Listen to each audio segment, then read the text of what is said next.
Fuck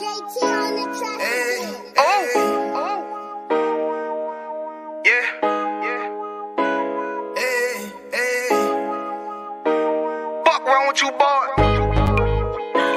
You know what time it is, nigga. Better watch how you step in. Yeah. But that was my niggas.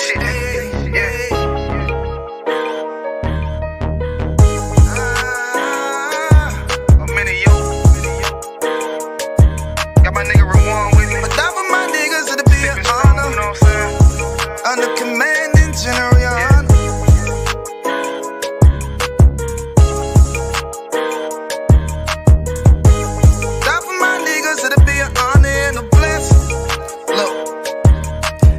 Straight off the top, I love all of my niggas. That shit ain't gon' stop till we on top and we ballin', my nigga. We be fly as fuck, you know them bitches be stalking my niggas. That shit'll never change and it's the same with all my niggas. City to city, I should be at home, that's what my ribs say. But bitch, I'm grown, I'm in these streets and closed caption. Niggas know we bout that action. If a nigga play with me, then my Hakim gon' let him have it. Hey, think you the shit, this truth the shit. Nigga play, I let that Ruger hit. Get on them tracks, they be like, who is this? I'm rude with it, ain't got no manners. All them pussy niggas talkin' shit, yeah, I know they can't stand us, but we U.P.K, Louisiana, bitch, that's what I'm reppin'. And my niggas solid, number real ones in my section. If you wanna get down, put your boots on, start steppin'. Brotherhood is a weapon. Brotherhood is a weapon. Better watch how you steppin', cause brotherhood is a weapon. If I die for my niggas, it'll be an honor and a blessing. Better watch how you steppin', cause brotherhood is a weapon. Brotherhood is a weapon. Better watch how you steppin', cause brotherhood is a weapon. If I die for my niggas, it'll be an honor and a blessing. Better watch how you steppin', cause brotherhood I lay my life down right now for all my sisters and brothers, because I love them. I see them dapping, man, hug them. It's amazing to see how well we adapt from the struggle. Born again from a life of sin, trapped in the gutter. My mind frame was to kill my own kind. Feeling inferior, waking up ready to die. Run with them killers, so it's just a matter of time. For why take your life or let you take mine? That's when I realized the slaves killing slaves, while the white man live to get old. We in them graves, the shit got me feeling played. I opened the Bible, went through them records, found out we was royalty, a nation to be respected. But in this world we rejected, we hated for our complexion. Still fighting to get accepted. We hear the truth and reject it, but love is getting corrected. And all my niggas correct me. The commandments, the foundation we erected. Brotherhood is a weapon. Brotherhood is a weapon. Better watch how you steppin', cause brotherhood is a weapon. If I die for my niggas, it'll be an honor and a blessing. Better watch how you steppin', cause brotherhood is a weapon.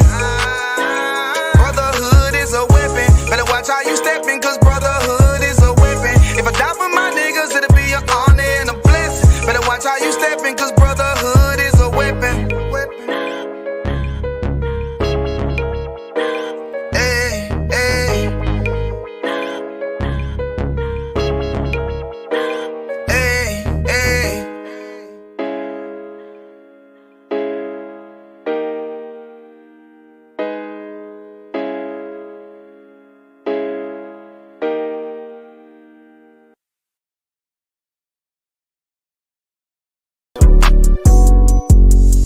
Yeah.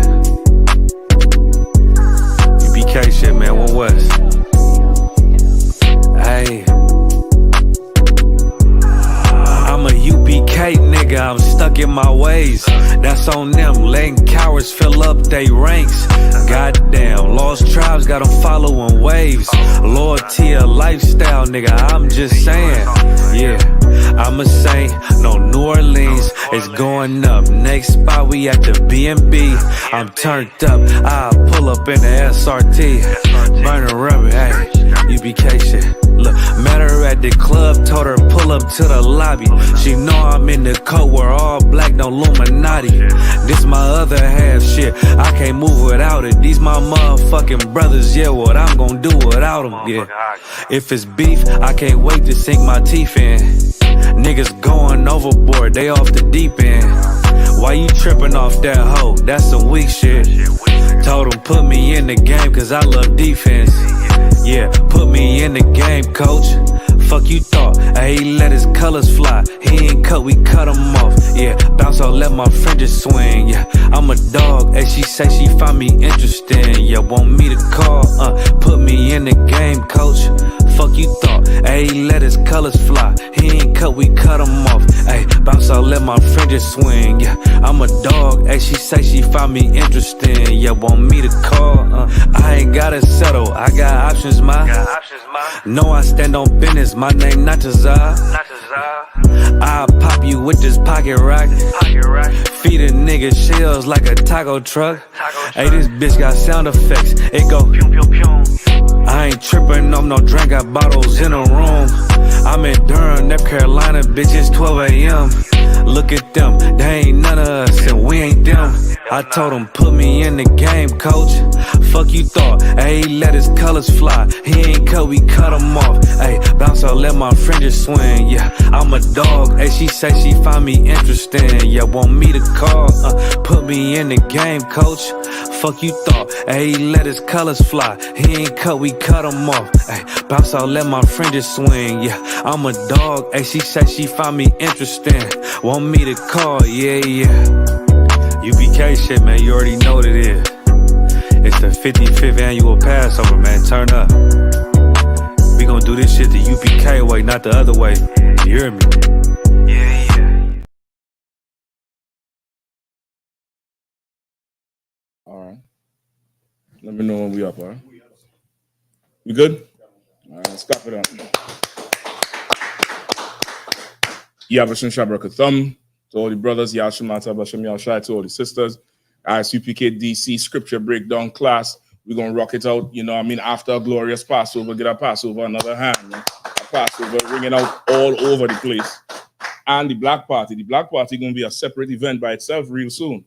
That shit going to be like, you know, one of them big-ass concerts everybody looking forward to every year by the rate it's going, because fake Israelites is more sick about that than anything else. And I'm glad they're sick about it. I hope they get sick and choke and vomit and stay sick. All right. We have any questions in the chat or in the room? You just raise your hand. If anybody need water, we got plenty of that. All right. Go ahead, brother. Khan, sir. What's the the school stance on like birth control pills or vasectomies, like forms of birth control? That's for the man, or that's for the man. That's for the man. Okay. Okay. Give me first.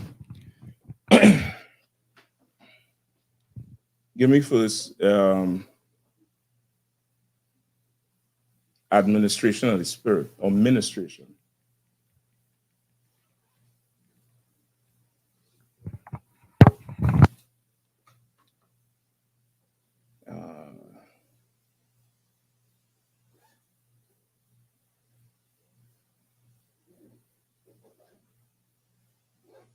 Give me 2 Corinthians 3.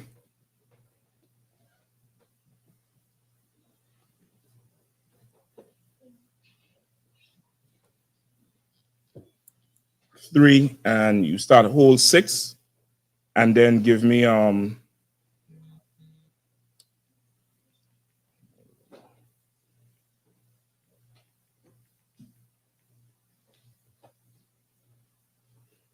let's first start me over Romans 3.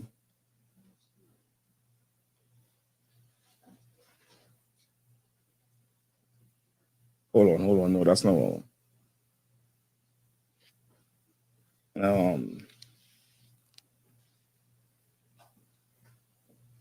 Bear with me one. Is this like in general, or you have like a scenario for it? Just in general, like birth control and or like surgical forms.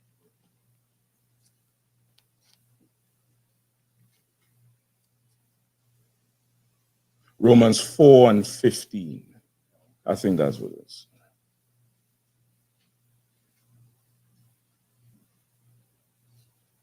All right. Romans chapter 4 and verse 15. All right, so if somebody else could read to you, Tawaba. Somebody come and oh, okay, no sweat. All right.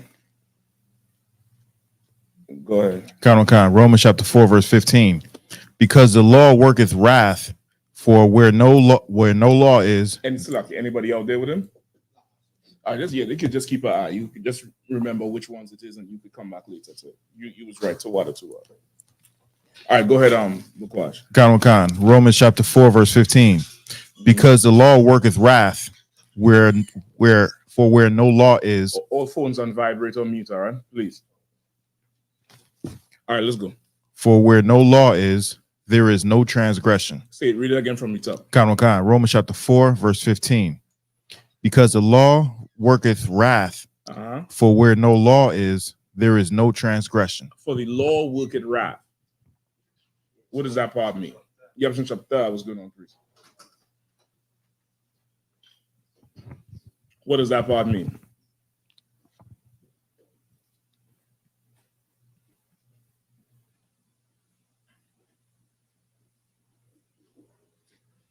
Anybody? Read the scripture one more time for the brother. Romans chapter 4, verse 15. Because the law worketh wrath, for where no law is, there is no transgression. All right. What does it mean because the law worketh wrath? Who knows? Anybody? No cough drops? Anybody? If you all need, just let me know. Go ahead. Shalak, sir, because the law is for sin, it work wrath against sin. It's an evil for sin. Okay, I need to break down a little bit more. Make it plain. Anybody else? Just raise your hand. Sister? Evil makes the Lord angry. No, still, that's even more vague than what he said. Anybody else? Read it one more time, because. Because the law worketh wrath, where no law is, there is no transgression. All right, because the law worketh wrath, where no law is, there is no transgression. What does it mean because the law worketh wrath? What does that part mean? You're going to try to say something? Give it a shot. This ain't ESO school, I ain't going to blast you if you're wrong. When you said worketh wrath, right? Like karma come back quick. It does its wonders. Like, okay. I don't know how to explain it. Explain that without saying karma, because karma is a philosophy from the Hindus. Okay. We say it because it gets hip and popular.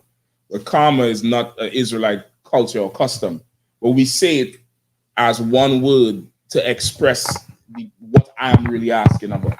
So try it one more time without saying karma.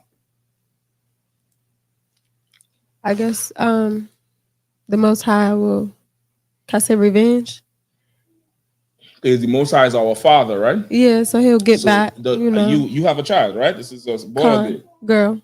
When she grows up, in a few years really, when she open the fridge and dump all the eggs on the ground and throw the flour up and make cake and say, "Mommy, look, cake," are you going to get revenge or are you going to? No, I'm gonna be mad. But what will you do? We'll clean it up. I mean, I'm gonna, get on her, I guess. And what is that called? Discipline. That's what I would call it. Discipline. I'll take that. Anybody else? A warrior? Hand me mic. The law is for judgment. Law is for judgment. What is judgment? Judgment is correction or punishment. That's punishment. What everybody understands. Right? So the law worketh wrath. The wrath there is talking about the punishment or the judgment for breaking the law. Right? In that case, example I just gave you, it should be understood. Don't go in the fridge and empty everything out. But kids sometimes have wild imaginations, and that's how they learn. How is that child going to learn after having such a wild imagination? By getting wrath, right? By getting punishment. Whatever the form of the punishment is, when the child is 25, they're going to remember, damn, I ain't never doing no dumb shit like that again because of what happened to me after. The law worketh wrath. The wrath is the punishment that comes from breaking the law. The workings of the law is wrath. God's law is not do not be a homosexual. God's law is a homosexual going to be put to death. God's law is not do not sell drugs. God's law is a witch will be put to death. The put to death is the wrath. That's the punishment. You get the point? So the law works wrath. It works punishment. That's the workings of the law, just like Esau. Esau's law is not don't drive over 25 in this zone. That's not the law. That's your understanding of the law. The law is if you over 25, you get in this ticket. The ticket is wrath. The Montgomery County just announced they're planning to stop them people who be doing the donuts in the intersections. They say they're going to crack down on people who doing the donuts, and you're going to get, I think, $1,000 fine. They're pushing for jail time, and starting at 8 points on your license. 8 points in Montgomery County is immediate suspension, and it's supposed to be able to escalate to 12. 12 points mean I think they could take it away for good. That's the wrath, because they're trying to teach you a lesson. You get the point? So the workings of the law is wrath, is punishment to teach you a lesson. Read it one more time. Romans chapter 4, verse 15. Because the law worketh wrath, for where no law is, there is no transgression. Right? Because the law worketh wrath. Where there is no law, there is no transgression. Give me that second part. What does that mean?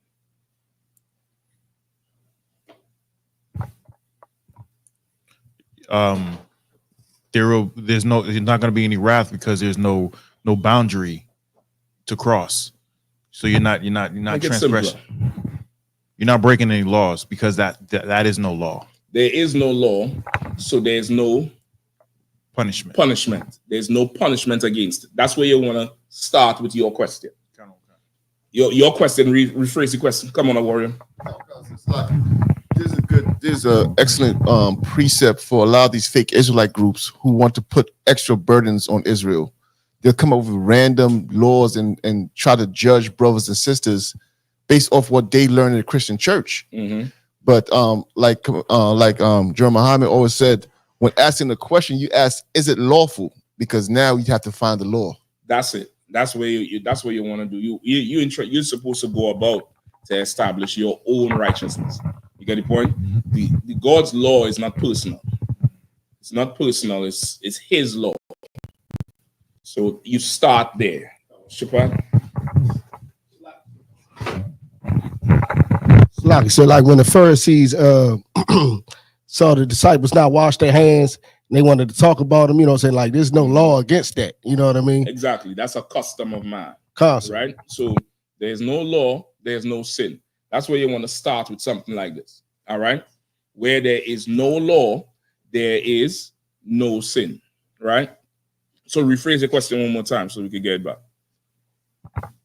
It was about the birth control, right? Birth control.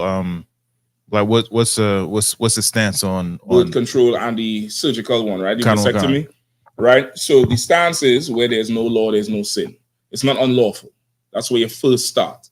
And just like what Officer Warren was saying, there's a ton of Christians who, wear fringes and say shalom that will start to pull in things from the world to make it seem like that's God's righteousness, and that's not. That's your personal righteousness. Meaning that's how you personally what you want to do, and that makes you feel complete in some way. And that's fine. Everybody have a certain personal limit that you could exercise as you be part of the nation, as you be under God's law. You want to wear blue all the time, you want to wear black all the time, that's fine.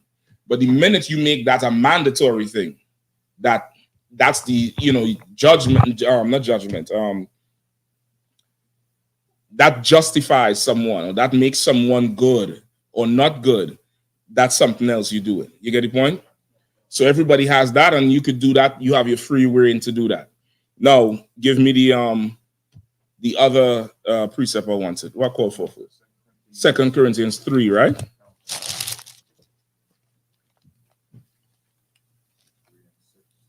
No sweat. That would. This is 2 Corinthians chapter 3, verse 6. Who also hath made us able ministers of the New Testament, not of the letter, but of the Spirit. For the letter killeth, but the Spirit giveth life. All right, read it one more time. Count on Khan. 2 Corinthians chapter 3, verse 6. Okay, start at 4. Count on Khan. 2 Corinthians chapter 3, verse 4. And such trust have we through Christ to Godward. Not that we are sufficient of ourselves to think anything as of ourselves, but our sufficiencies is of God. Right. This is the trust we have towards the God, towards the Most High. That's why it says to Godward, right? That we are sufficient because of Him, not on our own strength. You get the point? The Lord is the one who, have you doing whatever. And you'll see it. You see it a lot this year in the Passover, where there was so much of the Passover that really, I would say maybe 80% of the Passover was able to be undertaken by the school itself. You understand? Officer Nakamaya, give him a hand. He was doing the lamb and the bread. You know what I mean? With Bukwash and Kagad doing the lamb and the bread. Captain Akkad provided the whole security, right? He had the whole security for the special guest, the China Monegil. That was done in-house. That was we didn't have to contract some external security company for that. You get the point? The transfer, all that was provided. It was done in-house. Why? Because when you're in the world, you're a slave to the oppressor. And the skills you have, you get it because you're trying to eat. When you come in the truth, you start developing other skills or perfecting the skills you have, not because you're trying to eat, but because you're trying to build a nation. And them skills come from the Lord. You get the point? Them gifts you start having come from the Lord. And it flourishes because you're doing this not for yourself, not for self-sufficiency, but for the nation. You get the point? And it grows. The Lord is going to increase it because you're doing this for His people, for His will. All right? Keep going. Khan, verse 6. Who also hath made us able ministers of the New Testament, not of the letter, but of the Spirit. Are you able to read loud, or the mic is going to blow? My mic is going to kind of blow. All right, no, sir. It's like it, sir. It's to once they're hearing you online and you're hearing you in the class. Go ahead. 2 Corinthians chapter 2, verse 6. 3, verse 6. So I guess 2 Corinthians chapter 3, verse 6. Who also have made us able ministers of the New Testament, not of the letter, but of the Spirit. For the letter killeth, but the Spirit giveth life. Right? Who also, the Lord, He also had made us ministers of the New Testament, of the new promise, servants of that new promise, not of the letter, but of the Spirit. What does that part mean? Come on. It means that the letter of the law says if someone does this, this must happen. But the spirit behind it is we're just trying to get people not to do this thing instead of just executing people. Which is why the spirit of Christ is in the UPK. And it's evident with what you saw last week with all them towel wrap head holes from them Israelite groups talking shit about the sister. You get the point? Like, she's not in the truth. She's not in the truth. She probably started watching videos a few weeks ago because the journal invites her to the black party. You get the point? She don't know enough, like a child. You must be born again. So as you coming in, you're a child. A little child, 3-year-old, 4-year-old, they do something, you just, hey, don't do that. Stop doing that. And that's you. From the time you do this, they start crying because they don't know too much. They're not strong. And then they grow and they know more. And then now you could start to hold them to a standard. You get the point? She someone like her would be a child in the truth. They wouldn't try to exercise the letter of the law on her versus the spirit of the law. You get the point? And the spirit of the law is what she was saying in that song. That's the spirit of the law. You get the point? What would be the letter of the law in that case? An out of order woman. Woman who would whore on her husband. A woman who would commit abortions. A woman who would,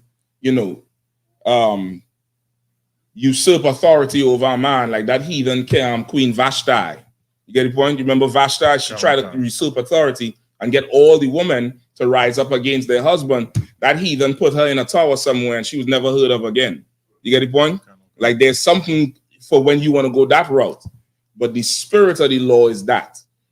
The Lord wants us to have the spirit of it. He doesn't want us to have the letter. Like any father, any child, you have children. The last thing you want to do is break your children. The last thing you want to do is beat them. You will do it because of the job. But you don't want to do that. You would much rather what? Correct them. No. You would much rather the child have wisdom and understanding and do the things that they're supposed to be doing. You'd much rather the child just obey you. Right. That the child has understanding of what you want. That the child takes on your spirit. You don't have to be here, but when you're not there, so and so ain't gonna like me doing this. You get the point? You want them to take on your spirit now. So now there's no need for the letter of the law, the wrath, which is the belt. Now they have your spirit. You get the point? That's what the Lord wants from us. So now keep reading after the spirit. Read the scripture again from the top. Verse 4, verse 6, sir. 6. Khan, 2 Corinthians chapter 3, verse 6. Who also hath made us able ministers of the New Testament, not of the letter, but of the spirit. For the letter killeth, but the spirit giveth life. Right? Because the letter killeth, but the spirit gives life. You get the point? The spirit is supposed to quicken and give life to something and wake it up and get it, breathing again and get it rolling again. The letter of the law is supposed to end it. So now understanding them two, Romans 3 and this one, where there's no law, there's no sin. In addition to that, the Lord prefers you to have the spirit of him and the spirit of the law versus he having to now come in and execute the judgment of the law. You understand? So now what is the spirit of the law, what the Lord wants, apply to your situation? That's how you approach it. First off, is there a law against this? La. Now, just because it's lawful doesn't make it expedient. La. That's also in the scriptures. So now you want to check, is this in the spirit? You get the point? So now that's where it would come on a case-by-case basis, your question. Is birth control and vasectomies, what's the stance? It's not unlawful. It's not a sin. You could do it for various reasons, for many different reasons. One is, most obvious, you're trying to not get pregnant, right? For a sister, she might take the birth control. Brother get the vasectomy. I don't know why brother would get a vasectomy in the first place. You should never shut that factory down, ever. Them doors stay open. That's a 24/7 factory running. Them things should stay open. As long as Planned Parenthood stays open, you should stay open for business. We competing. That's KFC and McDonald's. We competing for business. I got the $9.99 special going on right now. $9.99 for 20. That's all dropping them. 20. You should never close them doors. You always have employees. In fact, the lights always on. Is the best factory in the world. You should never do it. And of course, if you have some medical issue and you have to get it done, just get some counsel before you do it. You get the point? I would never advise a brother to do. You never know. It's like, you have it's different states in America. You could have a firearm, right? Why you want to give away your gun and your bullets? You might need it one day, right? All right then. You might need some shots to run out of that damn barrel one day, brother. It might save your life. It might do something for you. So I would advise a brother to never do it. You get the point? You don't have to use it, but to cut it all the way off, that's a little bit extreme. That's a little extreme. The scripture do say if thy right hand offend thee, cut it off. Not in that case. Let that shit keep offending you if that's the case. You know what I mean? Get counsel. No, for a sister, because that's more permanent, right? It's of course they say you could reverse it, but I don't know what Esau doing. But for a sister with the birth control, it's lawful. She can do it. She want to get counsel before she do it.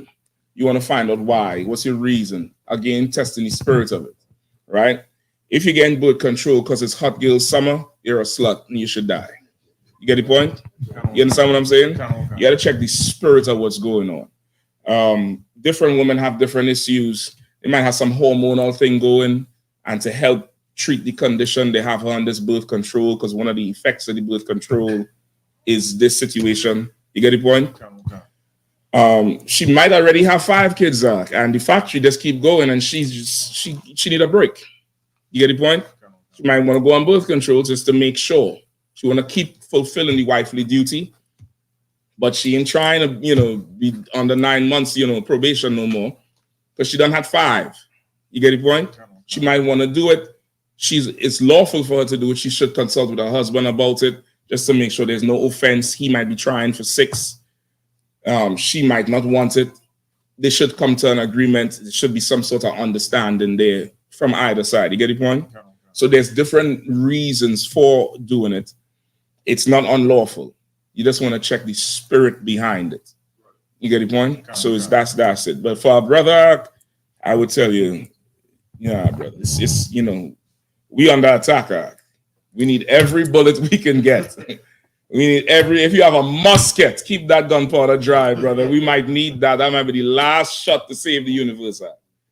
You know what I mean? I wouldn't advise our brothers to do it, but of course, just get counsel on like you should do with everything. All right. That was it? No sweat. Anything else? Double check. I think somebody texted me. I can't remember. Looking for the text right now. Let me see exactly what the question was.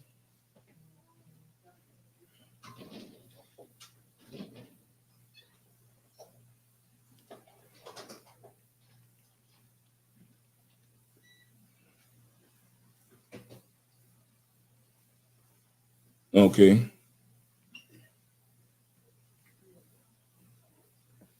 All right. If you see it come up, just let me know, all right? Okay, give me Matthew 23 and also Jeremiah 23, I believe, as well.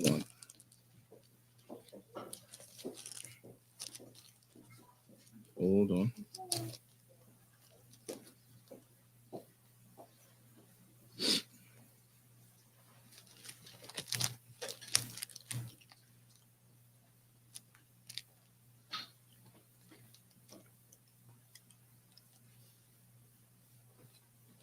Let me know when you're Matthew 23.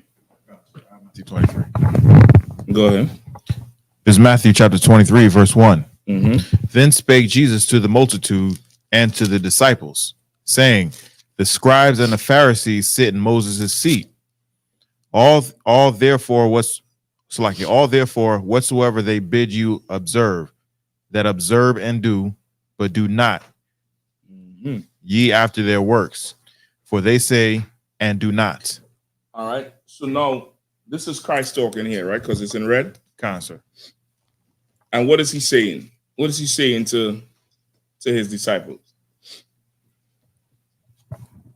Come on. He's saying, look at them. They're telling you to do something, but they're not doing the things that they say. Okay, who's them? The scribes and the Pharisees. And who are they?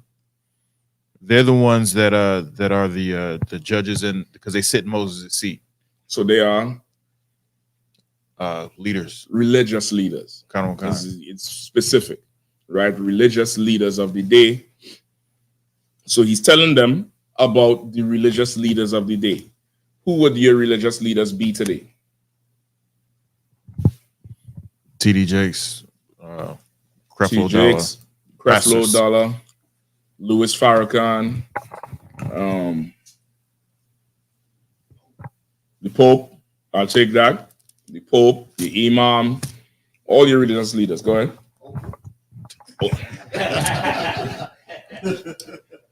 Oprah is a whole different thing by herself. I'm convinced that right now she probably unzip her skin like a coat. It's the type of nonsense I be hearing about that broad.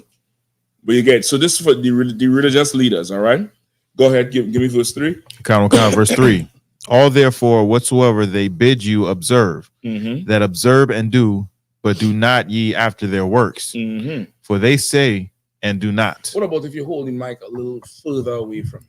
Like you put it on the table, pointing to you like how this one is. I can turn this down a little bit. And that way you could lift your voice up a little bit. All right. Hopefully you don't, mess up the whole goddamn thing. Go ahead, Khan. No sweat. That'll work. Go ahead, Khan. Just so you can read a little louder.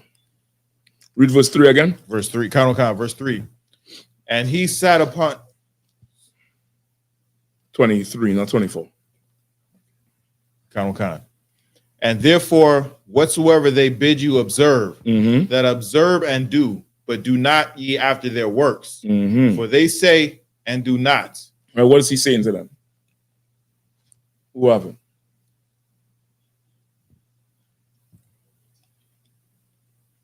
What is he saying about what is he saying to the disciples about the the Pharisees? So you might be able to put it on the table and all. It's right next to you, join the two tables together or something like how this one is. And just raise up the voice a little bit. Go ahead, so just pass the mic in the front of it. Brother could just pass it to him. Yes, like I said. Just as we brought out, they are the religious leaders of the day. Right. They would be quoting things from inside the Bible. Right. Right. And because they quote things inside of the Bible now, you listen to what they're saying. But now the practice that they would be practicing is not according to what is recorded in the Bible. Or what they're saying. So they're saying one thing, but doing something else. He's warning the disciples. Whatever they bid you to do, you should do that. But don't do what they do. You get the point? Go ahead. Go ahead and read it. The book of Matthew, chapter 23 and verse 4. For they bind heavy burdens and grievous to be born. And they lay them on men's shoulders, but they themselves would not move them with one of their fingers. Right, and that's what you have with these religions, right? These religions, they move forward to set forth their own righteousness. So what they lay on you as you come into them, they're not doing it themselves, number one. And number two, everybody has a certain burden you're going to have to carry. Whether you go to a slavery, whether you have children, whatever it is, there's certain things you have to do. That's just standard. It comes with the territory. Then there's stuff that that ain't nothing related to anything, and you being burdened with it. In these churches, that's how they operate. These churches come up with all these philosophies and man-made ideas, and they burden you with this thing, and that has nothing to do with what the Lord said, right? Somebody had their hand up? Go ahead. And that's the thing he was talking about earlier about is it lawful or not? Because what they do is they put things that are not lawful. I remember there was a sister who kept inviting me to some debate with her teacher. Oh, yeah? Right, some fake Israelite who was saying that a man cannot have more than one wife, right? And she keeps bothering me, texting me, jump on the line, join the line. Man, let me go, man. Well, I jumped on, and as soon as I got on, as soon as I introduced myself, the brother says, just to be clear, I'm not saying it's unlawful. I'm saying that it's not good for right now. It's on the back pedal. Right. And then afterwards, I texted sister. I said, are you happy now? She said, well, he never said it was unlawful before. Well, I mean, that ain't my problem. Yeah, I mean, you want to go in there. Everybody know who the UPK is. If you say you don't know, you're pretending, I know you're lying. And you sit here today and still choose the other side. Stay over there and be the strongest cheerleader you could and cheer for them and do everything right. So I can use you to teach people how not to be. You get the point? At this point, I ain't have too much sympathy for you for whatever going in there. Yeah, I mean, go ahead. That's a strong point, sir, because I don't know the sister. She just reached out to me through Messenger and kept reaching out to me. She reached out to you because you the authority are. That's like going and banging on the judge door. She finds Samson and bang on the door. Hey, the Philistines. That's what they usually do. They'll stand with their fake Israelite group as long as they're comfortable. As long as, you know, whatever they're teaching makes them comfortable to stand there. But the minute they're unhappy about something, they call the UPK. Doesn't matter which school, wherever, they'll always call the UPK. Shaphat, just hit this one time here for me and cut it off to water. Right? They'll call the UPK because they know this is the home of the truth. They know what we say is gold, is solid. And that's when they're ready to leave or to use the UPK. They try to weaponize us, thinking that we'll come in there gun ho. And, you know, I guess because we hear it's a fake Israelite group and no. You know what I mean? It's not like that at all. This is the time you have to pick a side. The Lord doesn't draw a line in the sand. You have to pick a side at this point. Right? Keep going. The book of Matthew chapter 23 and verse 5. Mm-hmm. But all their works they do for to be seen of men. Mm-hmm. Keep going. They make broad their phylacteries mm-hmm. and enlarging the borders of their garments. Right. Yes. Just think the Israelite garment. They broaden their phylacteries. The phylactery, that top piece of the garment, they make it wide as could be. Wide as could be. And we say that this is the last one. And enlarge the borders, the outside when you go all the way down. It's just huge. Because just like a Christian, a woman wearing the big 10-gallon hat, the brothers wearing the old ugly Steve Harvey suits with the shoulders all the way out. And the jacket coming down to the damn knees, because they is the most Christian and Holy Ghost and sanctified because of what they wear. They broaden their phylacteries and enlarge their borders, and they want to appear as if they're doing the work of the Lord, but they're not. What's that? Or they're wearing a costume. No, there's people who dress like that, though. You probably need to find a preacher or get a Steve Harvey suit or get any Sunday morning church with them women with the hats on. You need the hats is what you really need. The hats so you can't even see their stuff. I'll give you another one. Somebody posted it a while ago. Is this sodomite who went to church? He have on a suit, but he have a purse and he has the big broad hat. And he talking about the service. Like he just want all the glory. He want the glory from both sides. Right? You could probably look for those pictures. Somebody had their hand up? Go ahead. Priest, the Pope, the Vatican, all of them, when they brought in their garments. You definitely pull those up, Bakwash. The Pope, the Vatican people, they call them cardinals. They got the cardinals and the all red, and the long red ones, and then he had the archbishops and whoever else. You get the point? All of their all of those holy men, they're gonna always come to you in a certain way to make you carnally look at them and think, wow, he must be great.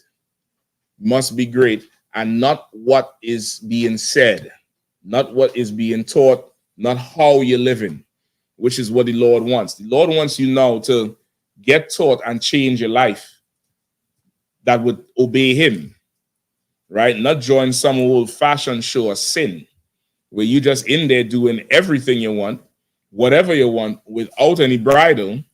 And as long as you look good doing it, praise Jesus. God is good all the time. All the time, God is good. Go ahead. Like straight up wolf and sheep's clothing. I mean, sheep and you know what I mean. Wolf yeah, that you said it right the first time. Wolf in sheep's clothing. You get the point? Let's keep reading. Verse 6. And love the uppermost rooms and feasts, and the chief seats in their synagogues. All right, what does that mean?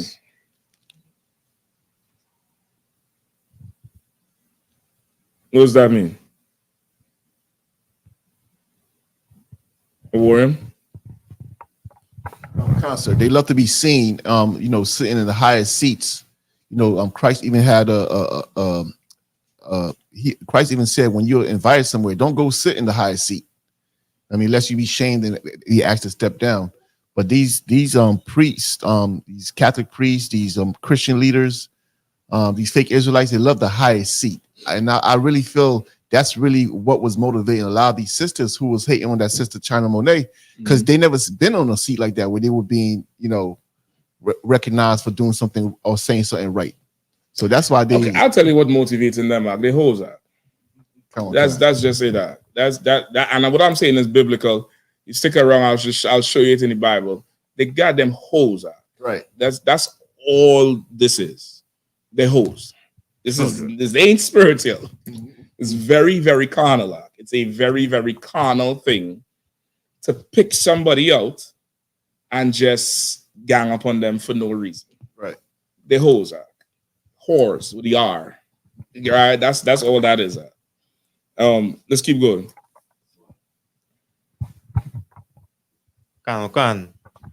And greetings in the markets, and to be called men, rabbi. That's it. So now they're seeking that high seat. Why are they seeking the high seat? You're right, they want to be seen, but there's something else.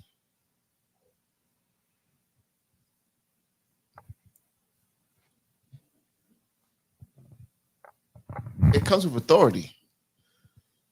All right, walk me to it. It comes with authority. So now even in the verse it says for men to be teacher, calling rabbi. It comes with honor. It comes with a lot of perks, right? It comes with riches, seeking the wealth, the power, and they have access to all the little boys they could get. That they okay, that's for sure, right? But okay, they definitely seeking the power and the wealth, and having in that high seat now they're able to have servants. The spirit behind those religious leaders, they want to be served and they do not want to serve, which is why you can't call your preacher for anything. Right. You can't go to your imam for nothing. You can't go to your archbishop for nothing. They tell everybody the same thing. What do they say? You go to them with a problem. What do they say? Have faith. Pray on it, right? Does that sound strange to anybody? They want to be served. They don't want to serve, so they seek in the highest seat because they carnal. They're carnal in their mind. They'll never understand the spirit of something. They only understand the carnality of something. They have power. They're sitting in a seat of power. They have access to all the riches. So everybody must serve me. You get the point? Not, I want to sit in that seat so I can be up night and day making sure your life is better. They don't want, that's not what they're about. And if that's what the job is mandated to be, they'll never seek that seat. They'll never ever seek that seat. Go ahead, Awarium. Who's that devil who locked the church when they was trying to during the COVID? Yeah, Khan.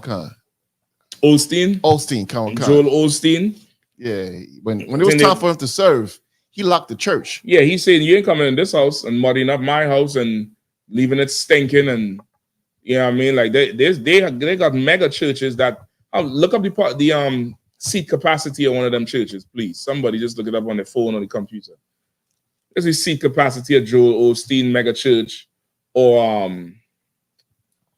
another one. TD Jakes. Nah, he can't touch Joel Osteen though. I think Joel Osteen down here, his church is like a stadium, brother. That shit ain't no real building. Go ahead. 16,800. That's Joel Osteen. And that should be packed every Sunday. And they be having multiple services. They be having the early one after lunch, and the one in the evening, brother. And up front, them pews up front, you got to pay to sit there. You got to pay about $1,500 or something to sit up front. You can't. It's not like you come first and you go sit. You got to reserve that like you go into court side of the basketball game. Yeah, you see, TD Jakes, he can't. He holding, but he ain't shaking that ass enough. That Joel Osteen, he flipping and he would say flipping and dropping it out. He twerking that thing, brother. He getting it in with that shit. And I mean, Joel Osteen his shit is ridiculous, brother. There's another one. I can't remember his name. He have a really evil looking face, an older man. That's the grand poobah right there. That nigga there, he ain't getting him. Sis, what's his name? So like, I mean it like that. Sis. Go ahead. That's probably him. He have a weird looking face, a real evil. That nigga, he look like he go take his mask off and say something evil in the house.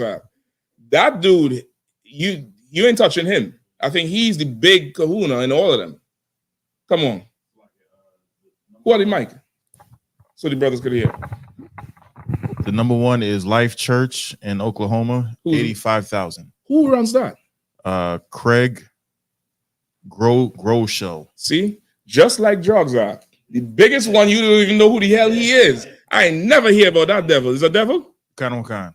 85 grand? 85,000. Khan. Somebody come teach this class. I go outside the church. Damn, $1 one Sunday for the month. I'm good. 85,000.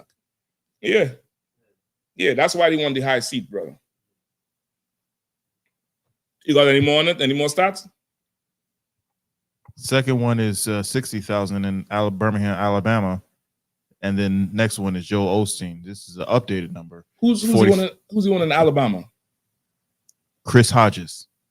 That Bible Belt something extra, boy. That's Trump line right there. Go ahead. And the next one is an updated number, but it's Joel Osteen, which is 45,000. So it's not 16,000, 45,000 mega church. So like that may be for all the services. Yeah, I mean, shit. I don't care. I don't care. None of all the services. One, it don't matter because they ain't doing nothing for people, much less the Lord's people. You get the point? That's them, right? That's why they want that high seat. They want to be called rabbi or master, right? That's what they want to be called. They want to be on TV. They want to be seen as something great. You get the point? Keep reading, whoever was reading. If there's any questions too, before stop me, all right? There's some questions. All right, let's pause right there. Let's get some of them questions. There's a question from a seeker of truth. He says, Shalom, sir. Been watching I.S.U.P.K for a long time and doing my own studies. I have a couple of questions that you can help me out with. One, did the Big Bang Theory really happen? Mm-hmm. And two, how did dinosaurs become extinct? Okay. Read it one more time. Khan. Shalom, sir. Been watching I.S.U.P.K for a long time and doing my own studies. I have a couple of questions that you can help me out with. Mm-hmm. One, did the Big Bang Theory really happen? And two, how did dinosaurs become extinct? All right. First off, don't do your own studies. Study, write your questions down, and come to school. Let somebody who's trained answer your questions. Right? The Bible is not of private interpretation. Go ahead.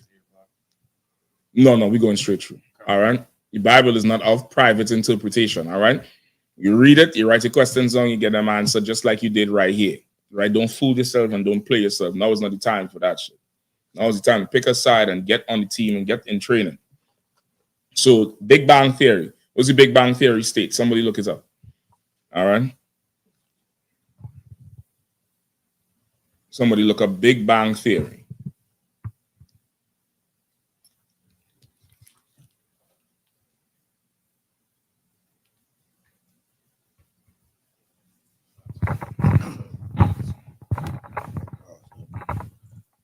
Big Bang Theory is an American.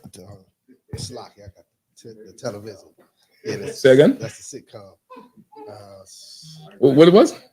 It's a sitcom called The Big Bang Theory. Oh, it's a show called Big Bang. I told you about these damn phones, you know. They ain't so smart. Now imagine a child who never seen the sitcom and has to write a report on that 10 years old. They don't know no different. And say write a report on the Big Bang Theory. Say, well, it's a sitcom, some. They won't know. You get the point? What is the Big Bang Theory? Mm-hmm. Simply put, it is our modern understanding of the history and evolution of the universe. You could get a picture of Big Bang Theory, like with the words, and put it up too for if people watching, they'll know what we're talking about. Read it one more time, Warrior. Come on. What is the Big Bang? What is the Big Bang? Mm-hmm. Simply put, it's our modern understanding of the history and evolution of the universe. Okay, it's the modern understanding. Modern meaning it's newer. That's not the old understanding. It's the modern understanding of what? of the history and evolution of the universe. Of the history and the evolution of the universe. All right, go ahead. It is not, however, a theory of the creation of our cosmos, because we do not understand that even yet. Okay, so even the scientists, they don't understand what the hell they're talking about. Right? They write a lot of shit pretty to make you think they know, but they don't know what they're talking about. Did they say exactly what it is? Like what is the Big Bang theory? Like what is the theory? Like what you read is what the theory is about. The theory is about how things started. I want to know what is the actual theory. That said, the Big Bang tells us that the entire observable universe, including every atom, every star, and every galaxy in a span of over 90 billion light years across, was once compressed into a volume no bigger than a peach. And then? So they're saying everything once was the size of a seed or a peach or a fruit or small. I believe that they say small as an atom. They call it the God particle or some shit like that. Which one are you all having? I think Shapat has some more. Go ahead. The Big Bang is a physical theory that describes how the universe expanded from an initial state of high density and temperature. It was first proposed in 1927 by Roman Catholic priests and physicist George Lemaitre. Various cosmological models of the Big Bang explain the evolution of the observable universe from the earliest known periods through its subsequent large-scale form. These models offer a comprehensive explanation for a broad range of observed phenomena, including the abundance of light elements, the cosmic microwave background, radiation, and large-scale structure.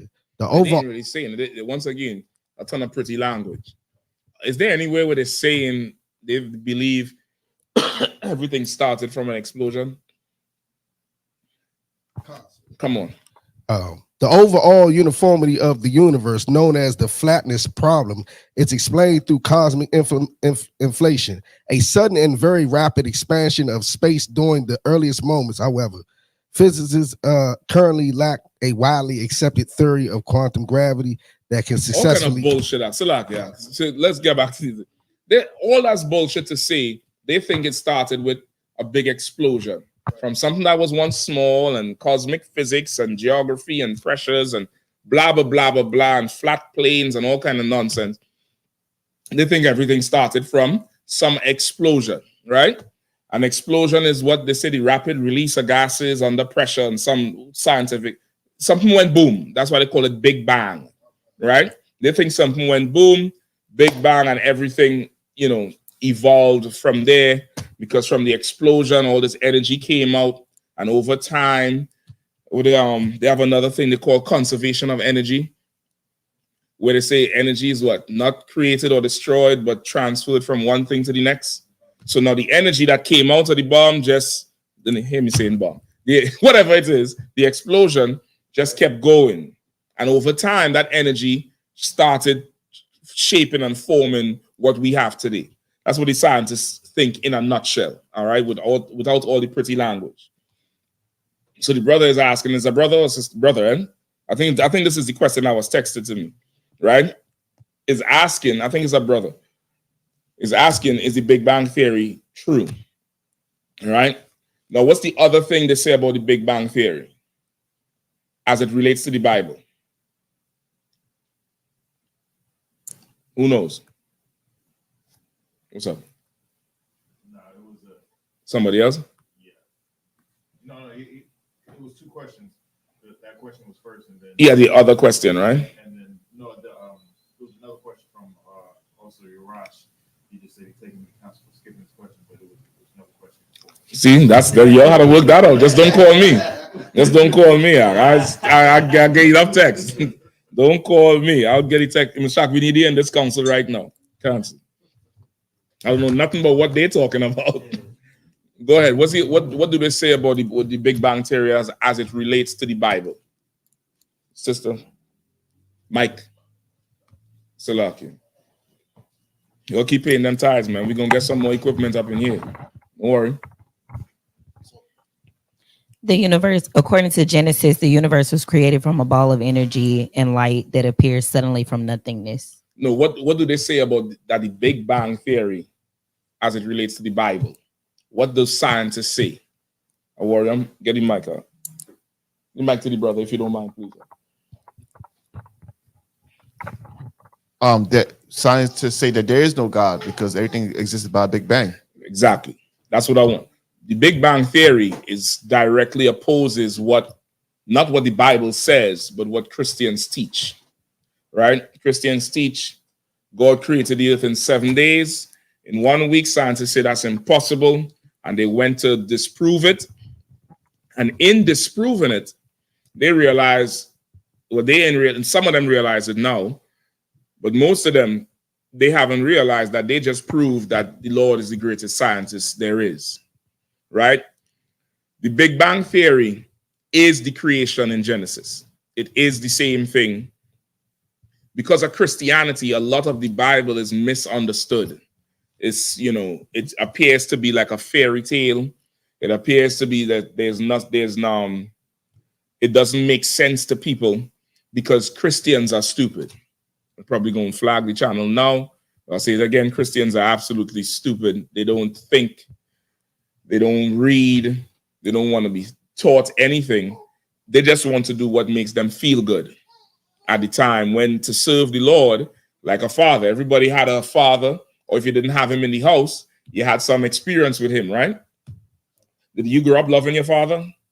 Keep your hands down if you loved your father. Yeah, I'm being honest. Until about 13, I was sitting down there thinking, which poison is untraceable? I'm going to be honest. Nobody likes their father. Why? You could say you like him now, you love him now, because you could appreciate him as an adult. But as you growing up, why don't you love your father? Mike. Not my personal case, but most people because he or father disciplines. figure. He disciplines them. Because there's no cuddling with this nigga. There's none of that shit. You skin your knee, dust that off, man. Dust it off. Stop that crying, man. It's just a cut. Ain't no child want to hear that shit. Come on. Like a mother loves different. You go to jail, come home, she gonna make you a big pot or something. She glad to see you. The father be like, leave him in there. I was just about to say something. I ain't gonna say it. So like a warrior was gonna say something.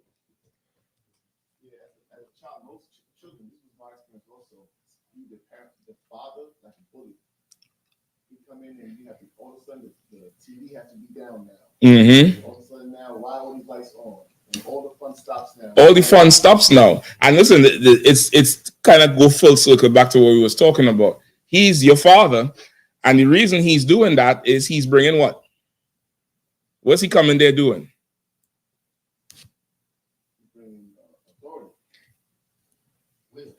No.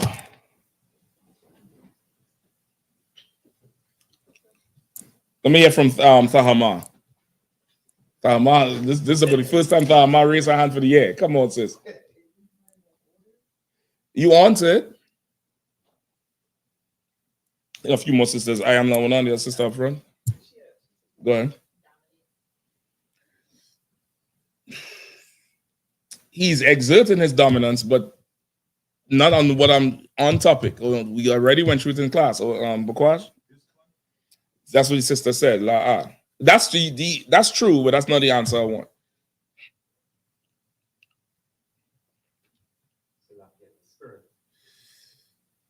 You're onto it. He's working wrath with his law. The TV had to come off. Why is these lights on? If everybody had his spirit, he wouldn't come home and trip. But he know while he gone, ain't nobody doing shit. TV on, TV in the rooms on, shit blowing, the AC on cold, and it's just 75 outside. And worse again, if it's winter, the minute it hits 60, everybody want the AC on the heat on 81. He knows nobody has his spirit, so it's automatic. He come through the door, Everything wrong. But if everybody had his spirit, it wouldn't be like that.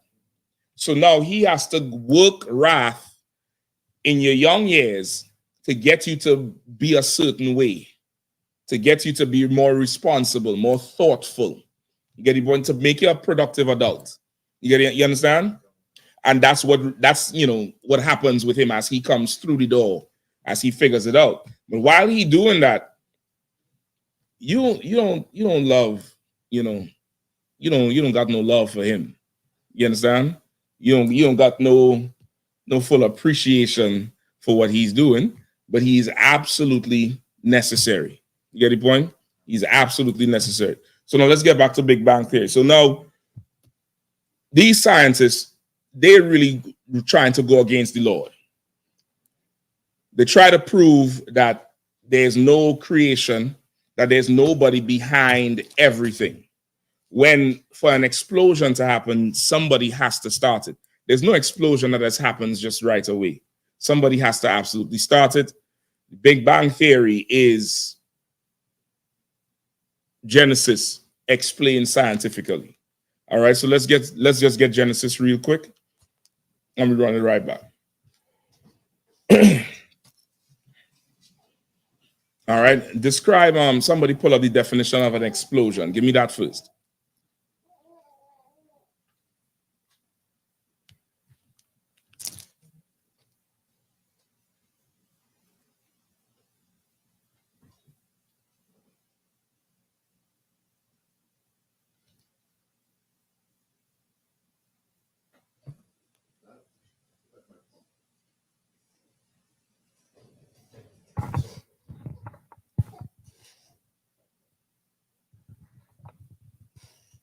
Come on, let's go.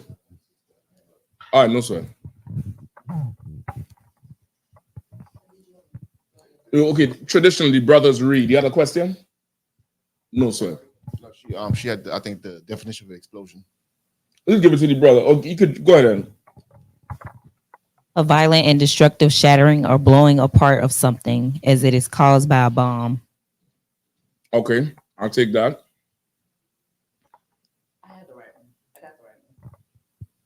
Go ahead. A violent expansion in which energy is transmitted outward as a shock wave. That's Tawab too. Both of them is Tawab. Now give me Genesis 1 and start me in Genesis. The book of Genesis, chapter 1, verse 1. In the beginning, God created the heaven and the earth. And the earth was without form. Right. So in the beginning, the Lord created the heaven and the earth, right? And the earth was without form. There was no form to it. What does that mean when they say there was no form to it? It wasn't solid. The earth is not. I wouldn't take that answer. I know what you're trying to say. Say it different. There's nothing to look at. Okay, I'll take that. Anybody else? Yeah, not solid or there's also somebody got it. Go ahead. No shape. No shape or no structure you could look at and see, that's this and that's that. You get the point? That's how we able to see stuff, because you could see an outline or something. You could tell something is a car in pitch black. In the darkness and night, even with the lights off, you just see the silhouette. That's a car. You get the point? There was no structure. There's no shape to it. It was just there. The best way to understand it is a construction site before things go up. On construction site, you're going to see material everywhere. You're going to see beams here, cement there, bricks there, and it's without form, but it's there. You get the point? Just think similar like that, where there's things there, but it's without form, right? Go ahead. Without form and void, and darkness was upon the face of the deep. And darkness was upon the face of the deep. It was just dark, and there was just things there. Go ahead. And the Spirit of God moved upon the face of the waters. And that's the waters there is talking about what? Come on. Like the space. Space. What they term outer space is described in the Bible as the waters because of the similar properties of it. Right? You're not going to get wet like you go into the sea, but the further down you go, just like the further out you go, you had to have them suits with the helmet thing, and you had to get provided oxygen because you can't breathe that far out. You can't breathe that far down. It's called the waters in the Bible because of the similar properties. All right, go ahead. And God said, let there be light. And God said what? Let there be light. And God said what? Let there be light. That's a Big Bang Theory. That's it right there. You ain't got to go no further than that. That's a Big Bang Theory. Let there be light. Boom. Light. You flick a light on in your house. It's a tiny explosion. It's something going on and it's lighting, heating up something. Lights come on in a stadium. Boom. Even when you're watching movies, you see them lights coming on in stadium, they put effects on it because it's to give you that boom effect. They're flicking like in boom, boom, boom, and the lights coming on. It's to give you that effect. That's your Big Bang Theory. You get the point? In the beginning, the Lord said, let there be light, and there was light. Boom, light. And then he went on to start creating stuff. Day, evening, and morning, day. Give me what I want in the New Testament for the days. Don't worry him.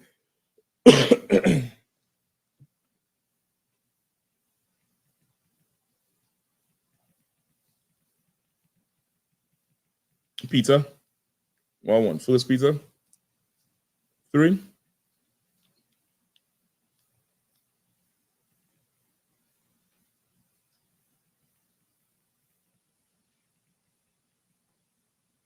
Give me 2 Peter 3 and 8. Quickly.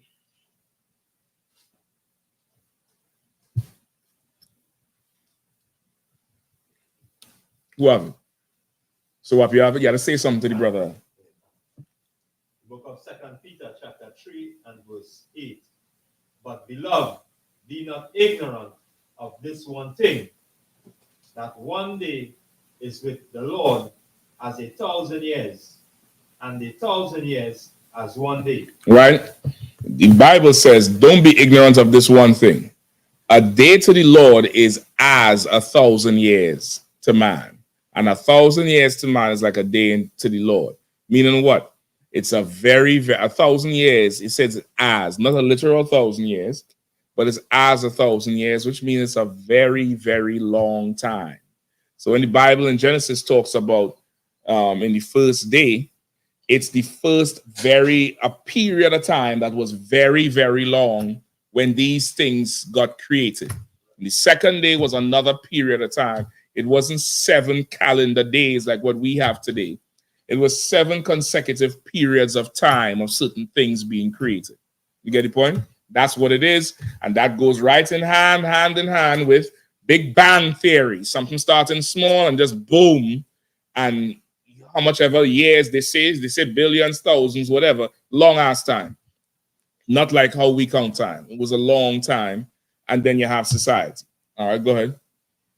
Okay, so I'm about to say, so when just like the scripture say, when them scientists try to go disprove it, saying it's impossible for 7 days, like the scripture says, like you got to know this, that it's 1,000 years as if one day, you know what I'm saying? But they had no idea because they don't know the Bible. Exactly. It's, the Bible says, give me, oh boy, what's this? 1 Corinthians 10. Like the more you try to disprove the Lord or challenge the Lord, is the more you're going to be embarrassed. That's just how the Lord rolls with it. You're gonna embarrass yourself. Once again, He's our Father, just like a father. You have a father and a child trying to rise up. Your father already know what the hell is going to happen, but He's gonna let you make a fool of yourself. You get the point? Give me 1 Corinthians 10. I think it's 10. Hold on.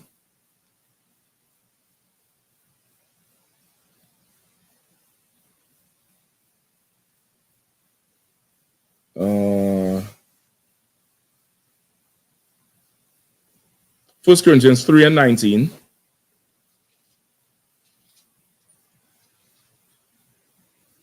and then somebody else hold 1 Corinthians chapter 1, and I'll tell you what verse. But give me 1 Corinthians 3 and 19. Book of 1 Corinthians chapter 3, verse 19. For the wisdom of this world is foolishness with God. Say it again. For the wisdom of this world is foolishness with God. For the wisdom of this world is foolishness with the Lord. So as they try to disprove stuff with science and thinking science trumps the Bible and science trumps God, you just proven that the Lord already knew science and you just discovering it. You just figuring this thing out. The article the brother read earlier said they don't even understand some of the galaxy. They only understand a certain local portion that they think they understand. Most of you all in here grew up learning about, I forget how many planets, but the last planet was called what when you was in school? Say again? Pluto. You know Pluto is not a planet today? They just discovered, well, not just, but a few years ago, discovered that Pluto is just a big ball of ice. It's not even a planet. They don't know what the hell they're talking about. Why even listen to them? They don't know what they're talking about. There's a lot of hypotheses and theories and a lot of people with flowery words that make you feel, damn, he must know what he's talking about. Nigga don't know shit. He don't know nothing. They walked around for years saying we are black people have a brutish, rough culture and they make fun of how we dap each other and all that stuff, right? They see how we, and look how they are. And they saw a video the other day with that Hamite comedian talking about how his father used to mock the girls in America, saying how they're so rough and they walk rough. I say, hey, what up, man? And he doing them talking in his African accent. And that's how the world looks at us. The world looks at us like we're so rough and we don't know what we're doing. And COVID came around. And what was the new handshake? The new handshake was that. And then the elbow and this. And when we've been doing that forever, black people are serious about what? Personal space. They needed to get sick to understand, we call it social distancing. They have a name for stuff that we do as a culture. That's how backward these people are. You get the point? It is what it is. Read it. Come on, Warrior. Sis, you need anything for the baby? You sure? Water, hot water. You good to go? Let me know, all right? Matthew chapter 11, verse 25. Is Yahushua speaking. I thank thee, O Father, Lord of heaven and earth, because thou hast hid these things from the wise and prudent, and has revealed them unto babes. That's right. That's right. And that's why you should be thankful for the UPK. That's an excellent scripture. Give that a hand. Because what you learn for years, they didn't understand it. And you learning it in a room somewhere in some part of the earth today, because the Lord preserved the through the Israelite school at UPK under command and Johnny YAHANNA. You get the point? Read the other one, 390. Come on. Okay, last thing, sir. And the funny thing is, you notice how when we try to pull up the Big Bang, we was going through all these different explanations and big words. They're even shying away from speaking by it boldly. That's why we find all these nice words, and nobody want to say the explosion. Because again, as time go on, you realize that the Bible is already ahead of what they're saying, and they have to, find a way to make it seem more plausible. But it's an explosion, like you're saying. All right, let me get the rest of the scripture. You have something now? Go ahead. Put that light outside by the door. Go ahead. Shalak, sir. Now, even as you was telling me to stop, it was going into how they didn't have a real diagram for it, for the whole thing. How did they have a diagram for it? I mean, like all them words. You know what I mean? No diagram. The Bible says everything was revealed to Jacob, not them. Of course, they ain't gonna have a diagram for it, right? Finish reading 3 and 19. Whoever was reading, read again from me top. Come, sir. Book of 1 Corinthians chapter 3, verse 19. For the wisdom of this world is foolishness with God. Mm-hmm. For it is written, he taketh the wise in their own craftiness. Mm-hmm. He taketh the wise in their own craftiness. And that's what it is. They set out to disprove read the Bible and Genesis in 7 days, and nobody could do it. And really, it's even more ridiculous to think that the Lord can't do it in 7 days, because he's the Lord. He could do what the hell he wants to. You get the point? He could do exactly what he wants to, whenever the hell he wants to. You all see them tornadoes in Oklahoma? All right. How long did that take? Few minutes? How long it take to build that city? So what we talking about? What are we talking about? I think they say what they were saying, they say that with the current climate, they're expecting some like a mega tornado. It's supposed to be 14 miles wide and all kind of shit out. They say that's what they're expecting to be coming through. Who the hell knows? You get the point? Like, the Lord could do some things that would, it would baffle you, it would shock you, it would leave you in awe. And he has to do that because these people are proud in their wisdom. In their own wisdom, they're absolutely proud. What's the other one I wanted? 1 Corinthians 18. Give me also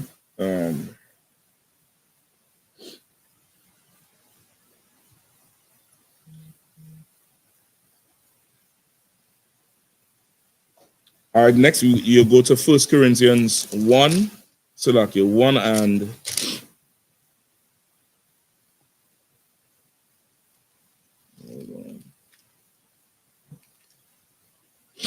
no, I think I might have messed it up. So laughing. Hold 1 Timothy 6 and 20. All right, we'll go there last. Give me 1 Corinthians. Give me hold on.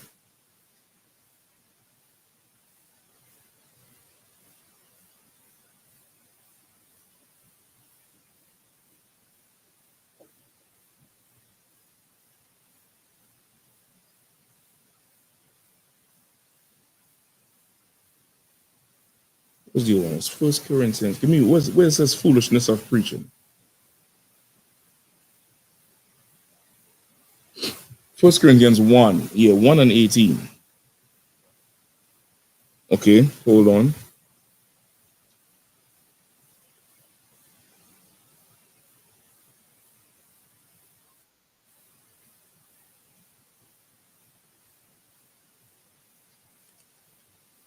All right, start at yeah,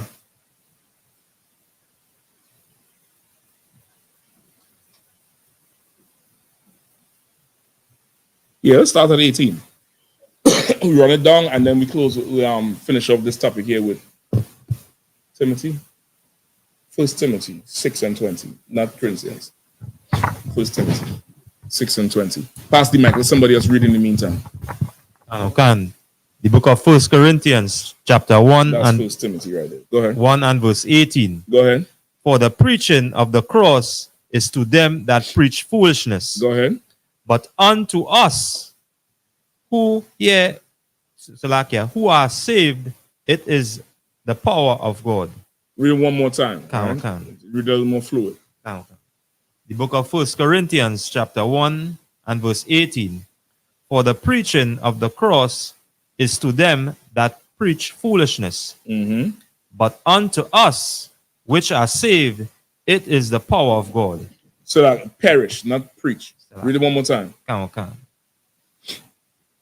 Book of 1 Corinthians, chapter 1 and verse 18. Listen, I'm advising you all, get some Bibles, man.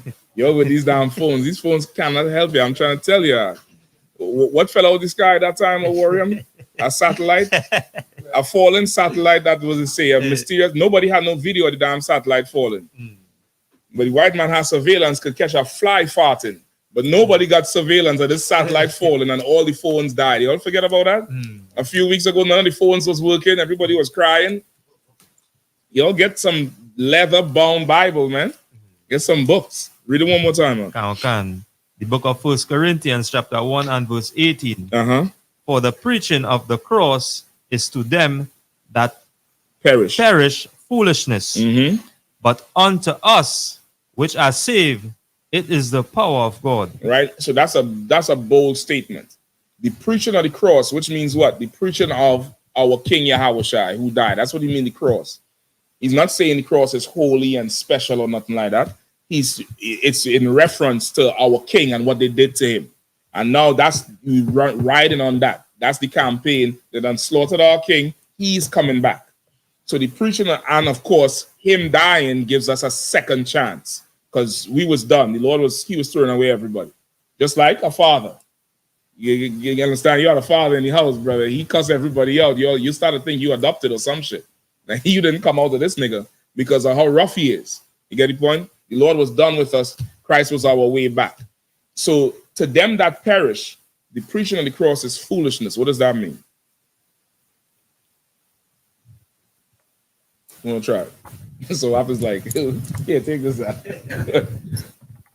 Like when we at camp, everybody comes up against us like, man, get a job, or like, man, y'all don't know what y'all talking about. Okay. They look at us like fools for doing. Looking at us like fools. Okay, but what does it say to them that perish? Because when the time comes, when Christ comes back, they'll be the ones who perish. And they're perishing right now. You understand? People in the world, brother, live a certain life. They're perishing now. They perished. A couple of weeks ago, we read the story about the brother who cut the little girl head off in Trinidad. People in the world live in a ridiculously horrible life. And you tell them about our king, you tell them they are Israelite. That's foolishness to them. I'll give you a better example.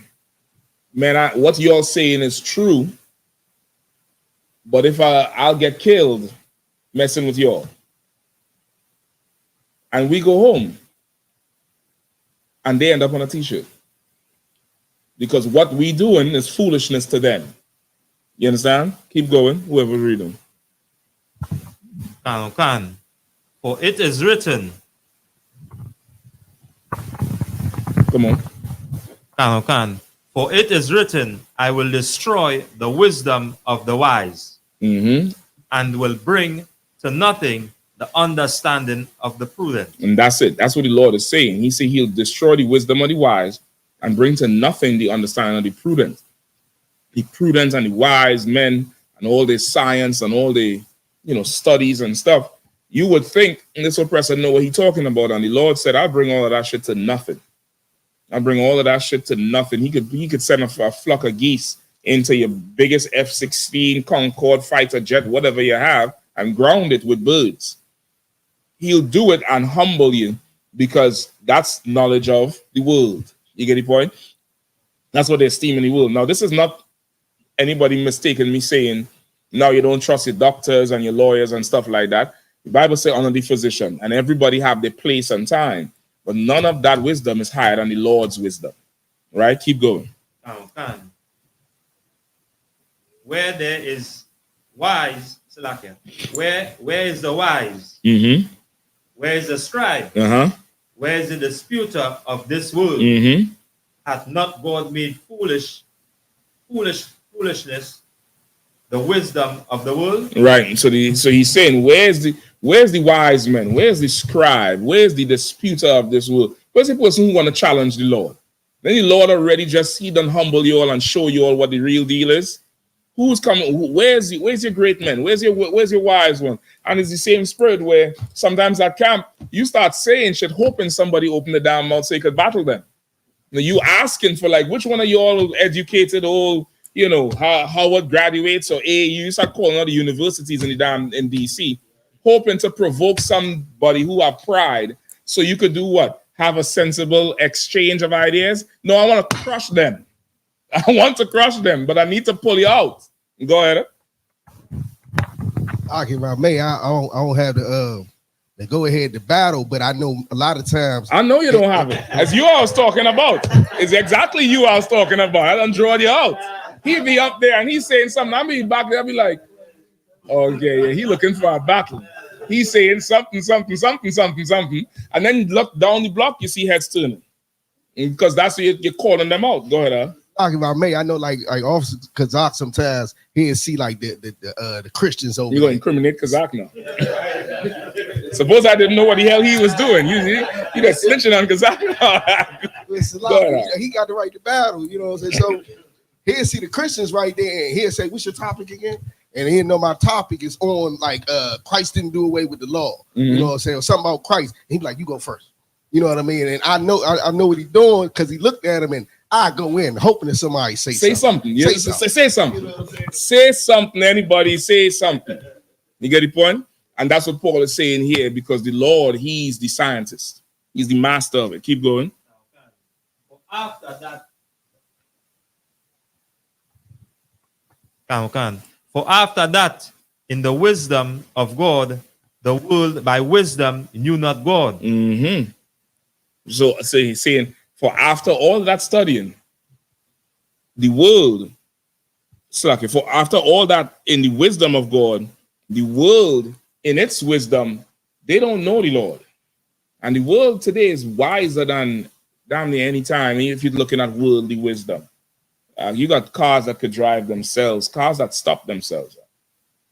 You know what I mean, stop themselves till you thinking something wrong with the damn car. You got, so-called smartphones. You got little flying objects this size called drones that will follow you. You just lock it onto your head, and you could go anywhere, and that shit will just fly behind you. The world is so wise today, and libraries probably diminished because everybody on Google, and you could pull down this and get these books, and so much studies is available to you today. The world is so wise, and it seems like with the increase in knowledge, you don't know the Lord. Just the knowledge of the Lord, you just don't know. You don't understand it. If you did understand it, there would be no COVID-19. There would be no outbreak, because the wisdom of the Lord said, don't eat these animals. And the wisdom of the Lord said, quarantine. Your dumbass said, let them go. We got masks and gloves, and that shit didn't work. It didn't work. You had vaccines, people still died. You get the point? What does that say? You could take the vaccine, but if the Lord ain't with you, you're gone. You could be the safest person locked away in a tower, clean and pristine, eating fresh lamb and grapes and eating everything lawful, and the Lord not with you, you're dead. You get the point? Because the world with all the wisdom don't understand the Lord. Keep going. It pleased God by the foolishness of preaching to save them that believe. Right? Because it pleased the Lord by the foolishness of preaching to save them that believe. And that's what we do on the street. The preaching we do, it seems foolish to everybody else. But the ones who believe, they're going to be saved. They're going to walk right out and absolutely be saved. Absolutely be saved. There's some brothers and sisters took the vaccine, some didn't. How many of your relatives, not clowning anybody or anything, but how many of your relatives or friends and stuff really suffered from that COVID? A lot. A lot of people did. But you in here, brother, the Lord with you, you in here, you doing the right thing, the Lord with you, you're going to have a cover over everything. You get the point? Keep going. For the Jew require a sign, and the Greek seek after wisdom. What is that saying? Who knows? For the Jew require a sign, and the Greek seek after wisdom.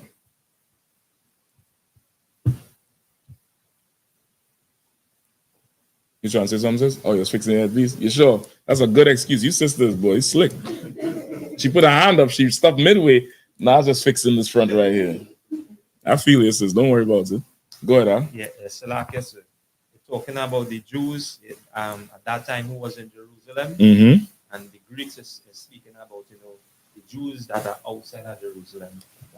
That's what they're talking about. And what they say, the Jews require a sign, and the Greek require what? The Greeks seek after wisdom. So what is it saying? Anybody? So Shapat? Okay, sir. The Jews, they right there, and they they actually worship the Lord, and saying God supposed to. So Salaki. You're supposed to. But they got the records and everything. They still don't believe it. They need some miracle to happen in the sky, something for them to actually do everything the Lord said. They need somebody to come perform for them. And that's how we are as a people. As a people, we need somebody to always perform and entertain us. And I'm disappointed with you, Israelites. You 12 tribes of Israel. How you all going to turn on Drake so quick, man? That shit baffled my ass out. Listen, this is why I don't sugarcoat shit I say. I couldn't give a damn if you love me today or hate me tomorrow. F all of that shit. I'm going to say what it is. But everybody loved Drake. God's Plan, 0 to 100. Everybody's Drake. One song. Yeah, Drake wasn't shit. We don't like him no more. What the hell is that shit? Y'all love Drake. Y'all always want somebody to perform, man. You don't let that nigga live, man. Goddamn. It's that quick you turn on him? The 6? Come on, man. Go ahead, Bakwash. It's like he has some BS behind him. You know. Who doesn't? Name me one rapper who doesn't. Come on. They all like to Holy Ghost and sanctify these rappers. It's only entertainment. God damn, what we talking about? I want to hear the diss track for Eminem. Come on, Kendrick, K-Dot. Ain't nobody going for Eminem head. Eminem can't say nigga no more. That way and let me stop. Get somebody gonna tell me keep my Benjamin ass out to do that shit. Go ahead. Keep reading. No, so the Jews require a sign, and the Greeks is the Israelites who living in Greece. They seek after wisdom because that's what's popular among Greek culture. Just like we in America today, the white man, just like the Greeks, they're studying all this and Plato and philosophies and this and that. They're studying after science. Every university, they just raid some university in New York and arrest 300 people. Look it up. I forget which university it is. You see them cops climbing through a university window. The shit look like a scene from Waco, Texas. You ever see the footage from Waco when they climb up on the roof and they climbing in the window? The shit look just like that. And they passing chairs out. They say they arrest 300 people because they got some news about Sis, you need some help? You need a table or something? You might have to see if you could put the chair. No, that one of them brown chairs, if you could, because it's softer and it's a bigger space. Because I don't think we had a good table to prevent anything rolling off. All right, because I just open the door for her. She had the bags and stuff like that there. We're gonna make it work. You just put the chair in there. Anyway, you could put it facing that first wall as you go in, and then she could spread the towel on the chair. You know what I mean? Salaki Kazan. You could grab the other one. You grab another chair in the meantime, all right? You could turn it the other way, Shapat. Or anywhere there. That's the word. You could give her a bag too to disperse the when she's done, all right? And just to let her know, they'll turn on the fan in there too. All right. Where was that? Oh, the raid. What college was it at? Columbia University. Yeah. Columbia University. That's a big time school, right? I mean, he's a genius. You had to talk about Columbia had a band there. Not he went there. Like a band is a band grace I call Aban about some engineering shit, brother, and he started to talk to me. I was like, Aban, just slow down. Physics and the neutron and the electron and this, and I'm all right, cool, nigga, cool. He's a certified genius, brother, and he fully understands what he's talking about. So they raiding all these college protests right now because of what? Israel and Hamas, right? And the wisdom of this world, they can't stop it. They can't quell the uprising. They don't understand. But if they knew the Lord, they would understand that these things have to happen. Like there's no stopping it. There's no turning it around. What's going on in the Middle East is prophesied, and ain't no petri dish gonna tell you different, right? Keep going. Hold on. Skip to verse 27. Of 1 Corinthians chapter 1 and verse 27. Mm-hmm. But God had chosen the foolish thing of the world to confound the wise. Mm-hmm. Read it again. But God had chosen the foolish things of the world to confound the wise. Mm-hmm. And God had chosen the weak things of the world to confound the things that are mighty. You understand? That's how the Lord operates. The Lord is going to confound all these so-called brilliant scholars and smart men and science and all this type of nonsense that they try to esteem. And again, this is not, the UPK has nothing against science. You have nothing against science and real productivity and real advancement and progression and technology. Hell no, we ain't got nothing against that. We're using technology right now. But when you try to vault this thing like it's more important or greater or smarter than the Lord and the Lord's wisdom, then you have a problem with that. You get the point? That's where the problem comes from. Let me get 1 Timothy 6:20 with that. What's the other brother's question? Huh? What's the other part of the question?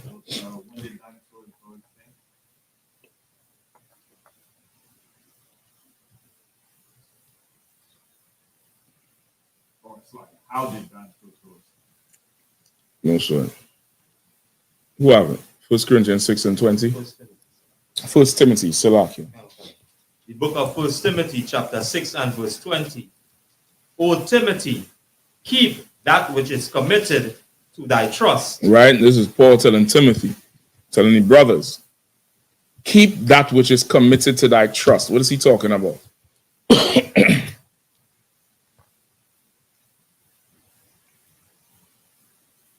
Anybody?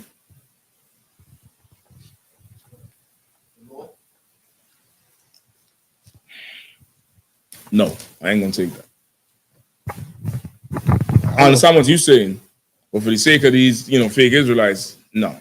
But they thump the law, and totally missed the boat. Like, I don't know the exact name, but like your rib or something committed to your trust. No.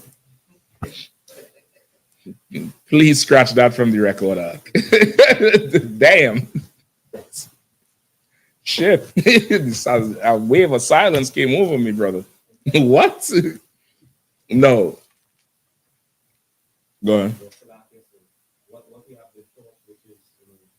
One word, which is?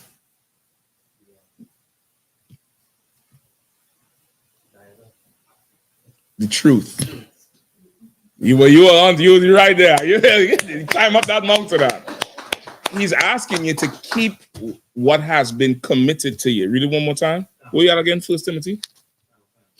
Go ahead. The book of 1 Timothy, chapter 6 and verse 20. O Timothy, keep that which is committed to thy trust. Keep that which is committed to your trust. You will get entrusted with the wisdom of the Lord. And sometimes you could be in truth and you could take it for granted, the knowledge you have. You could start to take it for granted.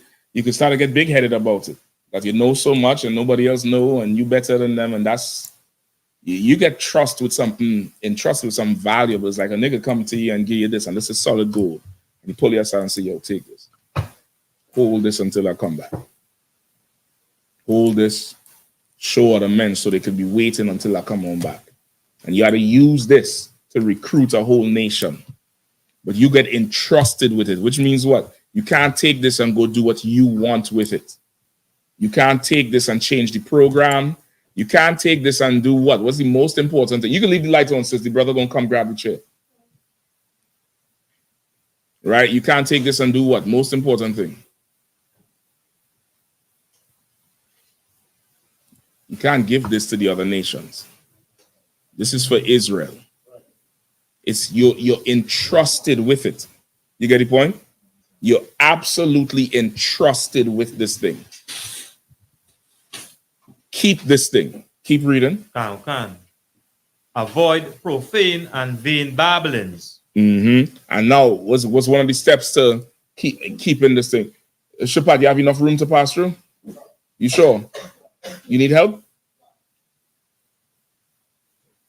All right. If you say so. Don't call for no help for no help.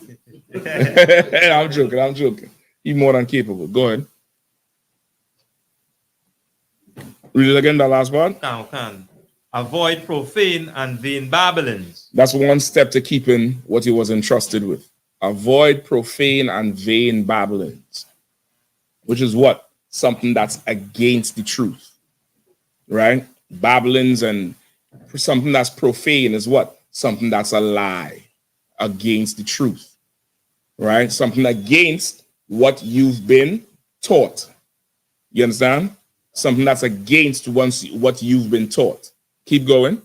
And oppositions of science falsely so called. And oppositions of science falsely called. You want to keep from that bullshit out because you've been entrusted with something that the world does not know, that the world doesn't understand and can't even begin to understand. You get the point? Can't even begin to understand. You want to keep away from that. And some of the science today is science falsely called. It's not really science. You understand? It's not really science. It's science falsely called science. That DNA something, that's false science. That's not a real science. You understand? That DNA something is a false science. It's probably good for crimes. It's lucky. Oh. Paternity is good for the paternity? You're sure? Don't give nobody no jacket when look inside. Nobody, the brothers is wearing jackets. That shit can't happen. And it's good for the paternity. I guess it will go the same with the crime because it's the actual the pairing it with physical leftovers down there. That's what I call it. You know, it's blood, spit, you know, skin fragments, whatever. That's about as good as DNA goes at. In terms of DNA shit with, you know, the aging and tracing you back to wherever, that's bullshit. That's science falsely called science. You get the point? That's, you know, so you got to stay far from that thing. But you could ask the questions because you need to know how to disprove it. Because why? The Jews seek a sign and the Greeks seek after wisdom. So you're going to need to know how to disprove it because of our people just caught up in nonsense. You know what I mean? The eclipse. A couple of weeks ago, everybody was raving and going mad about the damn eclipse. Shit is nothing. And who cares? You know what I mean? People still got shot after, right? DC still dropping bodies by eight, half a dozen and dozens. And last weekend was what, 8 people get shot in DC? And since then, I think 4 more. Somebody gets shot this morning in Southeast. They find the body somewhere. And they say somebody wearing all black leaving the scene. The eclipse did nothing to help you. The science falsely called. You want to stay away from that and hold on to the truth. So that would be a Big Bang thing. It's the Bible. The scientists tried to disprove the Bible, and they found out that they actually proved what the Lord was saying. They're just Christians. The scientists are more Christian than they think. Atheists are more Christian than they think. All right? What was the other part of the question? Huh?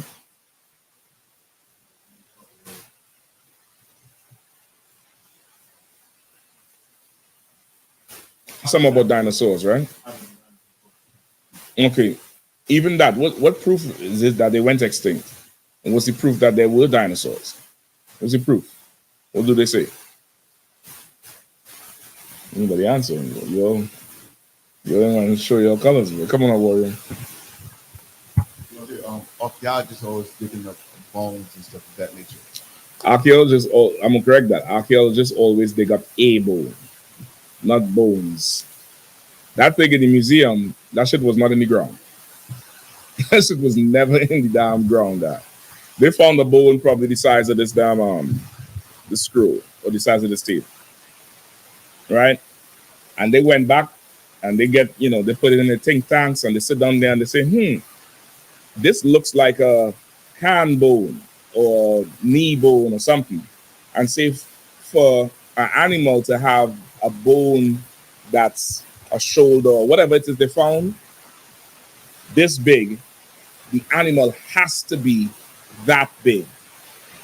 And it's something called extrapolation or interpolation. Forget what it is. Where they begin to hypothesize based on the socket, the top of the bone where it looks like it's a joint, based on other bones they study from regular size animals. And they look at it and they start saying, well, this look like a femur because the gorilla femurs have the same points and the giraffe femur, big animals, and they hypothesize that this must be the femur bone of some gigantic creature. And they begin to just make up a damn dinosaur. Once again, most of us in this room grew up with certain dinosaurs. Go see what they learn in school today. There's a dinosaur look like he in the LGBTQ. He got so much colors, bro. Colors, and it's a reptile that got feathers on it. And I never seen that shit before. I don't even ask no more. I'm like, whatever. Right, go ahead. Actually, they had a skull of an animal, right? And they made it into monster dinosaur. The whole time it was just staying I mean, it's not, you can't make shit up. It's the truth. The oppressor, all these things are hypotheses and theories. And the best theory won. The dinosaurs you think is what existed, that shit did not exist. They were very large creatures that walked the earth. Just like today, they're very large creatures that walk the earth. Right? But what you think Jurassic Park and that shit did not exist like that. And if it did, where the rest of the bones? Just tell me where the rest of the bones are, so I can see it, so I can, you could correct me, you could cut the UPK for once in your life. But the dinosaurs, what you think, did not exist. They ain't extinct, they just die like everybody else, or became smaller over time, or some way where you can't see them, namely Leviathan. Namely those big things in the sea that you have not seen yet. A few hundred years ago, everybody thought that great white was the biggest shark until they went and see that Greenland monstrosity. That Greenland shark is bigger and can't even eat the shit for the poison. I'm kidding, it's ugly. Big old green shark.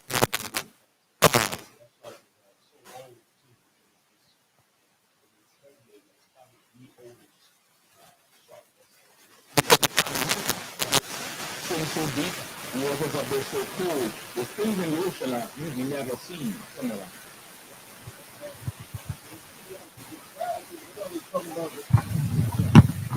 We're talking about the Ice Age and all that. If that's the case, and the dinosaurs got caught up in the Ice Age and all that, like you should have almost whole dinosaurs, like you saying, with the rest of the bone.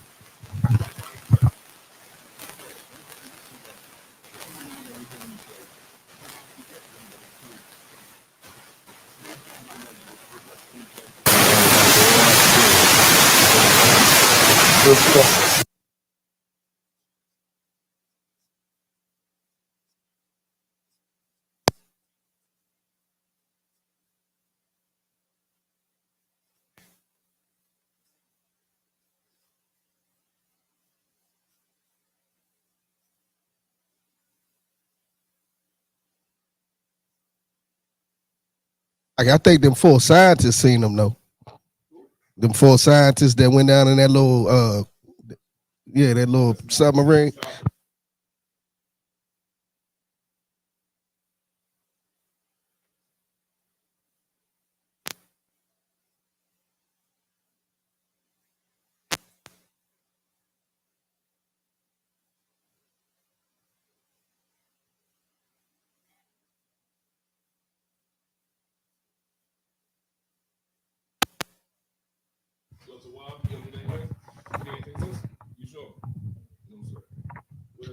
Officer Uriah says, Salaki, sir, can I get a breakdown of 1 Timothy? Officer Uriah says, Salaki, sir, can I get a breakdown of 1 Timothy chapter 5, 9 through 11?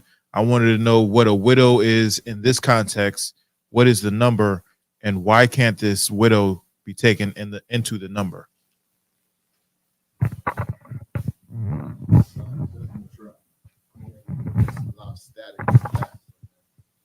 Static. Them damn dinosaurs, man. Go out and see if a dinosaur step on the line outside there. Go check the cameras.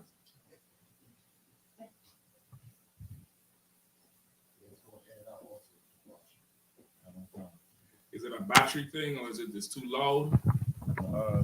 Just changed the battery today.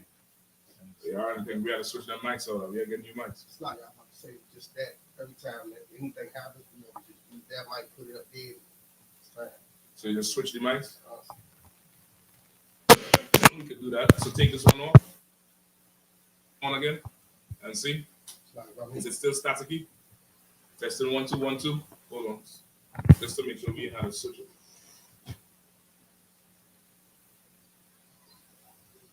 1 2 1 2. Go ahead.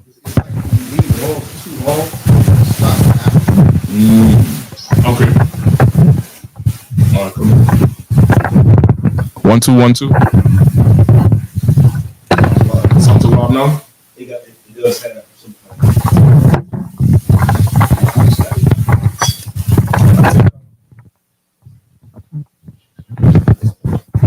1 2.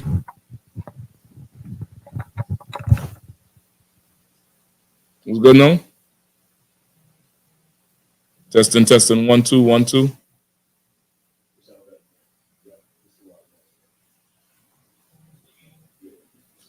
All right, we'll rock with that one. What was that?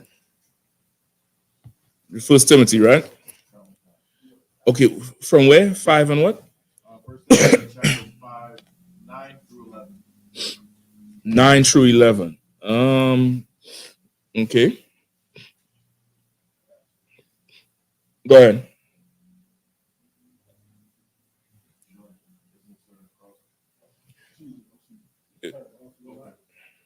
I don't know if it'll cause the static though. I go ahead, try it and see. If it do, I know they'll chime in. Book of 1 Timothy chapter 5, verse 9. Let not a widow be taken into the number under 80 years old, having been the wife of one man, well reported of for good works, if she have brought up children, if she have lodged strangers, if she have washed the saints' feet, if she have relieved the afflicted, if she have diligently followed every good work. Verse 11. But the younger widows refuse, for when they have begun to wax wanton against Christ, they will marry, having damnation. See, you gotta read it, but read it a little bit more fluid. Coming back to me, I'm trying to remember this breakdown here. Hold on. 1 Timothy 5. I think he started at 8, 9. Go ahead. Let's get it a little bit. Read it a little bit more fluid. All right, I'll let the young brother here read. All right, give him a shot to read. 1 Timothy 9 through 11. Let not a widow be taken into the number under 80 years old, having been the wife of one man. Well reported for good works, if she shall. Okay, I think I remember now. Sis, you ready to roll? You two up? Two brothers. Sis, where you park? Still walk up with the sister, all right? Two brothers. Somebody grab the baby phone. Grab the carrier. No sweat, sis. Shalom, sis. All right. Whoever, who's reading? Read it again from the top. Salakia.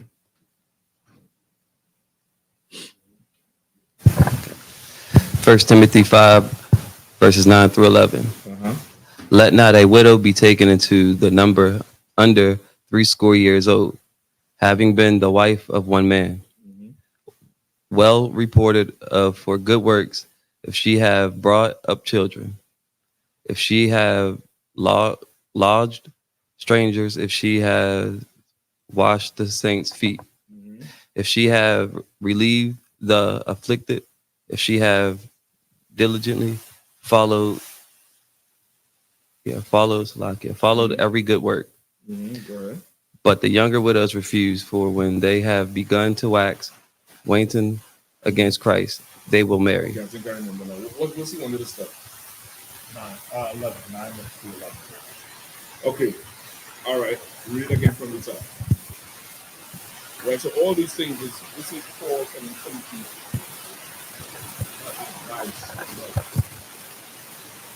Giving them different guidelines on how to structure the school and build the school and word so giving them advice and structure and is how you handle this is how you handle that, something like this, XYZ, you do it this way, something this way, you do it the other way. You get the point? So now read it again, from the top. Let not a widow be taken into the number under 80 years old, having been the wife of one man, well reported of 4 good works, and she have brought up children. Right? So now he's saying, if you're going to take a sister into the number is more so talking about like into the school, but she ain't just a sister in the school. She function in the school like a brother, not with authority, but in terms of she got duties. Like this is a sister that, oh, you need this so-and-so, yeah, go see her. She keep the books on this, let her know I send you, like somebody who's functioning alongside the brothers, not in rank, but in service. You get the point? So he's saying, don't take no woman who is under 80 years old to do this job. 80 is what? 60. Right? This is, this to work in this capacity, you gotta have some experience under it. And you have to be void of folly. So Paul is trying to put it to him. Don't take a widow. Because, of course, if she's a widow, she doesn't have a husband. So she doesn't have a man who she directly serves, which means she has more, I don't want to say free. She's more available. So what? That's you help him out here. I try not to say free. I'm trying to help these sisters. They are free. I'm free to do this. No, you're not. You ain't free to do nothing but cook, clean. Go ahead. I need them to bring back ringtones. I'm trying them when they're gonna be ringing for all the ribs. I cook. Hello, Shalom.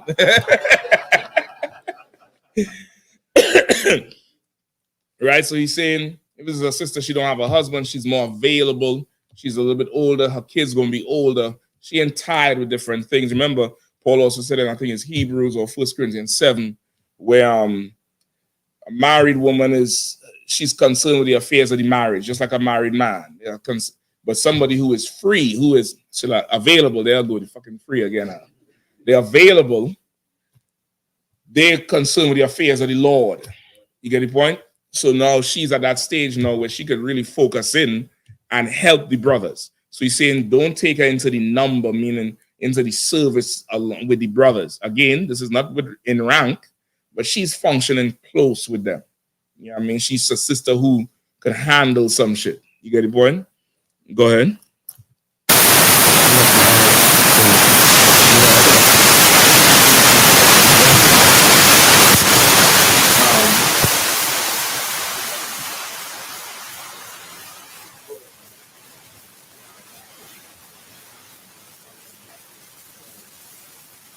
She has washed the feet,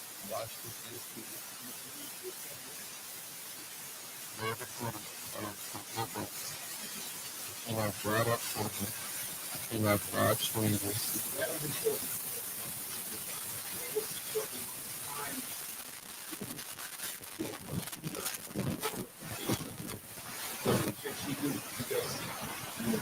She just her reputation that precedes herself. So much with we see my head rocking to the more you see it,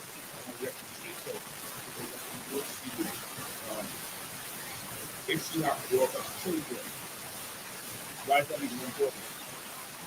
It's important to see them come back.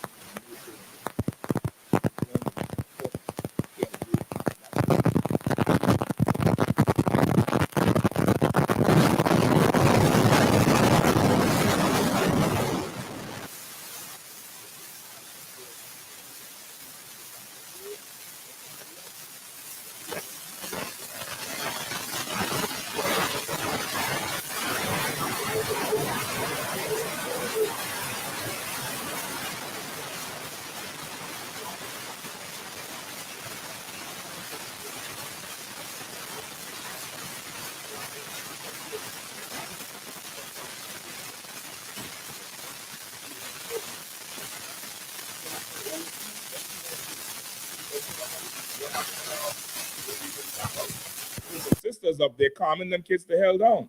And kids get the first taste of darkness. It's glorious, man. Listen, they talk about that shit for about a week after. But they talk about that like they went to war. And there was somebody there calming them down and, turning the phone light on and putting them to sit down in a circle and play games and do all that type of shit. You need a certain person. That's somebody going to panic out themselves or not be able to go the extra mile. All right? What we have? If you have watched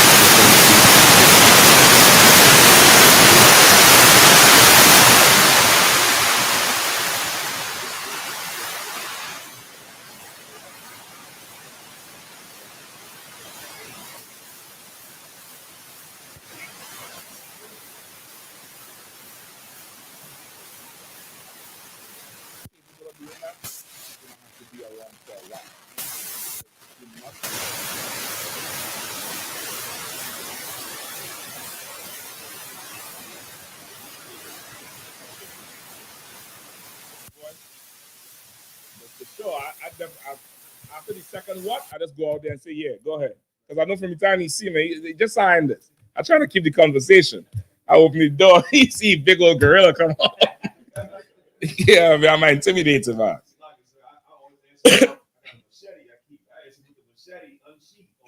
Listen, something now. The story, brother. I'm in the office. I go through some things with the general. And I hear this delivery person talking to my rib a certain way, brother. I start shouting from the room. No, you're not getting that shit. And I'm looking at the camera. I'm seeing her looking up like this, like it's God talking. I say, fuck this shit. I'm going down there. The whole tone changed, brother. Because that's what, you're going to need a sister who be able to navigate certain things. And housing strangers. It didn't say housing brothers. It said housing strangers because the nation is huge. Yeah, I mean, brothers who travel. I know SWAP came up from Trinidad, SWAP hand. We had a Badawan here from Jamaica. You had the brothers from UK, Karafi, and them coming through. And, this is your second time up, right? And both times, I think you end up in somebody's house. Did it matter who house you end up in? Nah. And the person who house you end up in, did it matter who you was? Nah, the shalom was the same. And it takes a certain amount of time to develop that level of hospitality, especially for a woman, because why? Go ahead. That too, she's more prone to being comfortable and carnal, and also mainly, she's more vulnerable than a man. And the vulnerability is going to make her antsy. She can't fight somebody coming through the door. Most sisters can't. They'll put up a fight, but you ain't winning that fight. I'm trying to tell you straight up. Well,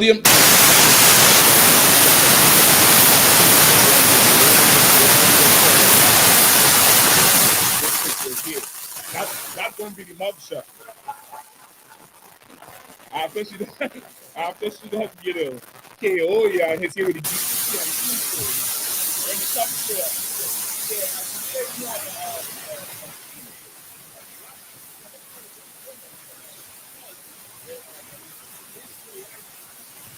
I.S.U.P.K shown here on the right. That's gonna be the mugshot. So let me don't say that. But in most cases, it's something. But of course, over time with serving with the brothers, she's gonna get a certain amount of confidence. She's gonna be able to read people. She read a situation. She know when to go call the man, call her husband, call the officer in charge. Because these strangers here, I hear them saying something. They might need this. They might need that. Hey, so where you coming from? Oh, you coming from up north? They probably might be cold. Let me get them some soup. They're coming from down south. They're hot. I need to get them some cold juice. She starts to really, submerge herself in the whole spirit of being hospitable. You get the point? And over time, she begins to trust the Lord more and more, to where whoever walks through that door, if they have any ill thought towards her, she know they're gonna die. So she don't even have to worry. That thing comes with time. You get the point? So Paul is giving him advice on the type of sister you want to employ in this thing. We get into it. Keep reading.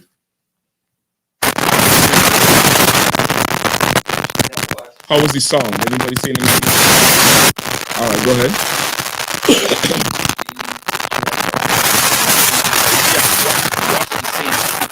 Washing of the feet.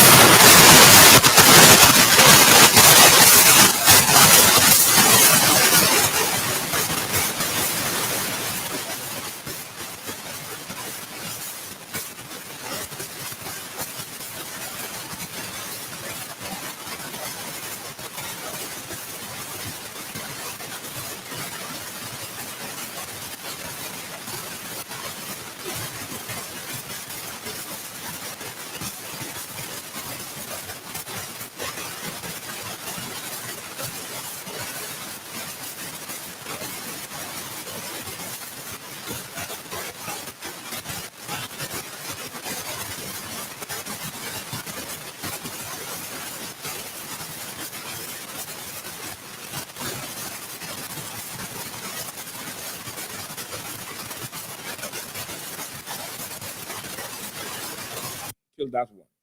All right, let me know if they could still hear with you, brother. You might have to lift your voice up a little more. All right, just shout. Don't worry about it in here. Just go ahead and shout. All right, go ahead.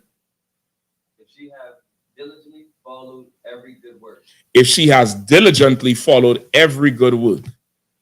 Break that down for me. Come on. Are they saying stuff on the thing, or are you just hearing it? They're typing it. Okay, so is it still going on? No. Okay. She diligently followed every good work. What does that mean? Whoever had the answer, just had to speak up. She diligently followed every good work. Basically, she carefully follows, and the key word is follows, that tells you orders. See, come on, Warrior boy. Warrior boy like a good beard, brother. You start giving them that spirit, brother. Like the key word is follow. She is yielding to be led. She ain't what? She ain't trying to cut me now. Trying to cut me now. You think you're smart. There's a problem with you niggas. Give you a little praise. You think you're in charge, Drake. You're right, Doc. She ain't free. She ain't trying to lead. She is being led. She's in this. Really, she's in the spirit of what's going on. She's in the spirit of it, and she's what does it say? So like having diligently followed every good work, following after, looking to make herself useful at all times, diligently, not hypocritical for for likes or this or that. She's doing it genuinely for the nation. You get the point? She's doing it. She's doing this thing. Go ahead, keep going. Whoever was reading, you get somebody else. Go ahead, Shapati, you want to take it? All right, we had verse 11. So he outlined what type of sister you should bring in closer. This is not talking about accepting into the school in general. Anybody could come in. We're talking about this sister, you're gonna damn near like embed her. Like so let's have people who embedded with soldiers. They're not a soldier, but they embedded there to be able to function with the soldiers. She gonna damn near like she embedded with the priest. She rolled with the priest. There was a sister like that when Christ was born. She was an Asherite sister. Her name was Anna, and it says she served in the temple from the days of her youth after her husband died. No, not from the days of her youth. She had a husband from the time of her youth, and her husband died, and she never remarried, and she just worked in the temple. And she was there when they brought Christ in to be circumcised. Right? That's also a precept to prove not every single one of the 9.5 tribes went to the Americas. You get the point? Just like when we went into slavery, not every single last speck and drop, but in bulk, the bulk of us went. You get the point? Go ahead. For the 1 Timothy, chapter 5, verse 11. But the younger widows refused. But the what? Refused. But the younger widows. The younger widows refused. I told you be up there calling them out, dog. I know you. Go ahead, Go ahead. For when they have begun to wax on against Christ, they will marry. All right. But he's saying these younger widows, these younger women who don't have a husband, the husband died. Okay, because you just understand in Israel, once she get of a certain age, she's going to be courted and married. That's No, it's not like today's society.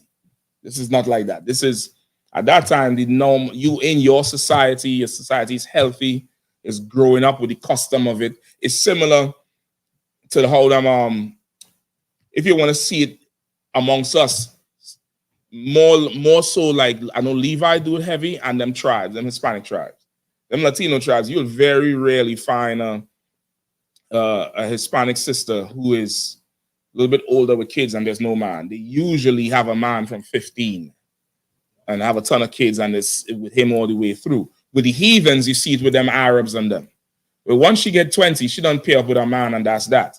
So now if she's at a young marriageable age still and she's single, something happened to the man. So that's why I say the younger widows. You get the point? Because you're not going to have a younger sister who is unmarried. That's just not our culture. You get the point? That's even with Laban and his daughters. Remember, he's trying to get people to take Leah. But they want the younger sister who is, to them, badder. You get the point? So time passing and nobody taking Leah. You get the point? Is our culture where once you become of right age, 18, 19, 20, you start, trying to pair her up, trying to have a court people. So by the 21, 22, she married and she locked in with that nigga. And that's it. They're sailing off. You get the point? Something could happen to him. He could die in war. He could do something evil against the Lord kill him like Nabal. Anything could happen to him. He die. She's still a young sister. Do not attempt to embed that sister.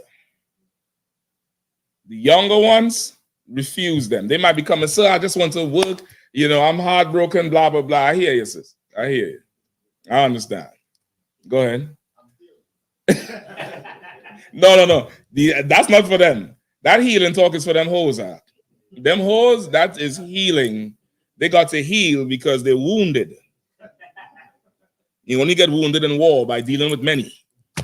Right? That's not for that. But the younger sisters refuse them. Why?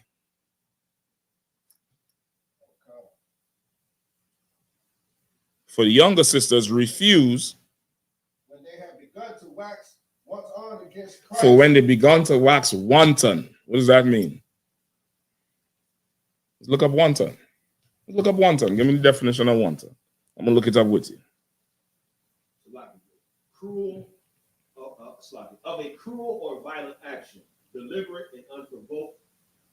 The second definition, sexually unrestrained or having many casual sexual relationships, typically used of a woman. There's some O's in there. It's going to happen because she's young. And because she's younger, just like younger brothers, jumping bones is priority. Just Netflix and chill. Watch news and chill.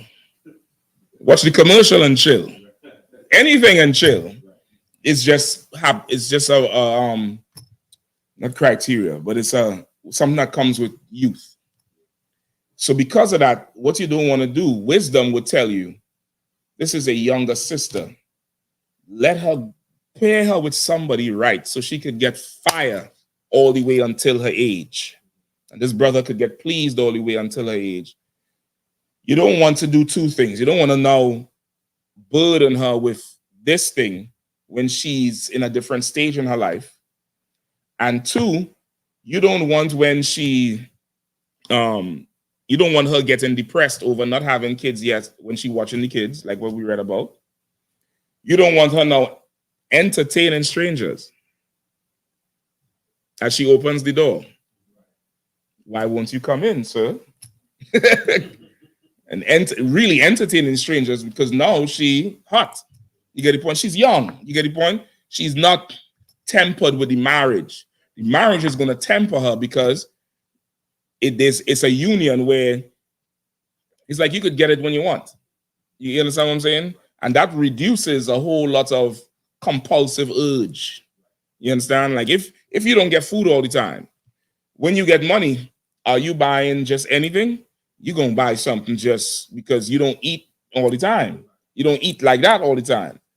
But if you could eat like that all the time, you ain't pressed to go out. Like, we going to, let's take me to Red Lobster. Because if you know what I could cook for you, you ain't going to go to no goddamn Red Lobster. You get the point? it's the psychology, not the psychology, but that's the natural progression of the marriage. The marriage would temper a lot of the spontaneous, I'm gonna jump out there and do it. So with age that would come, but because she's young, you want to get her into a marriage. And it's kindness to her sister. You want damn near Paul is telling him treat her like a daughter. You have a daughter, she young, she's of marriageable age now. She ain't, trying to play with toys no more. She needs attention. Her sister, she needs attention. That's how she's built. She needs attention. She needs affection.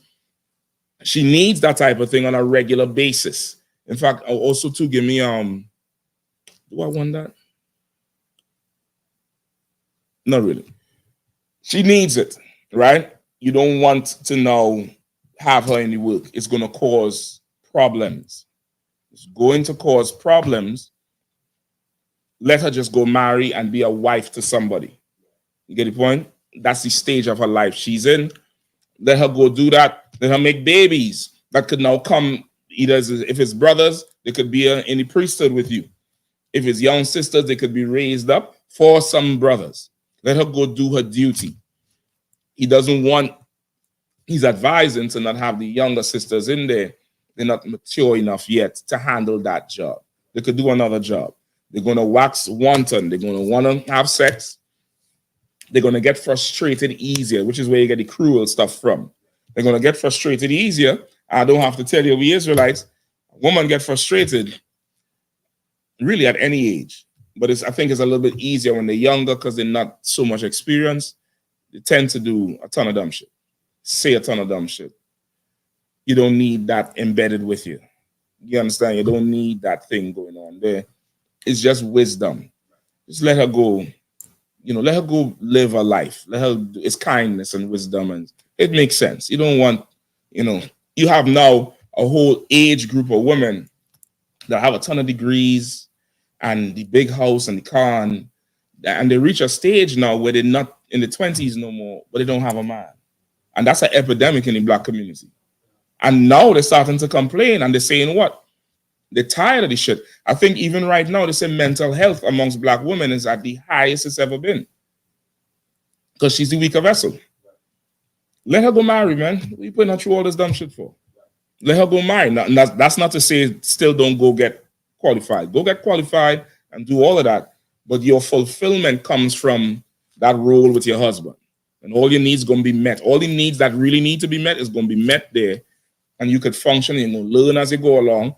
And soon you'll be able to really be an asset to the work. All right. So that's what he's saying there, Kudi brother. That's the verse, or we need more?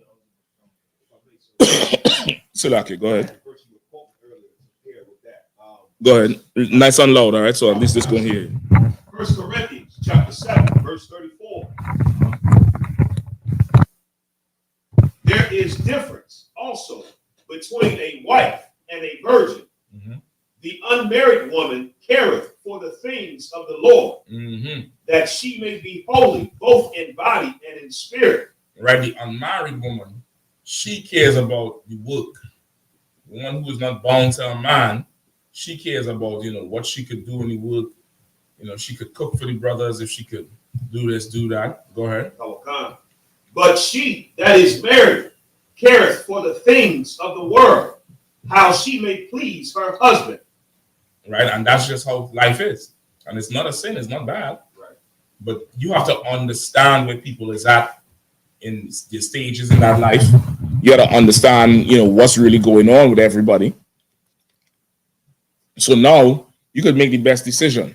You could put the right people in the right position, and get the most productivity out of it. So he's saying the unmarried people, they care about the things of the Lord. The married sister, she cares about her man,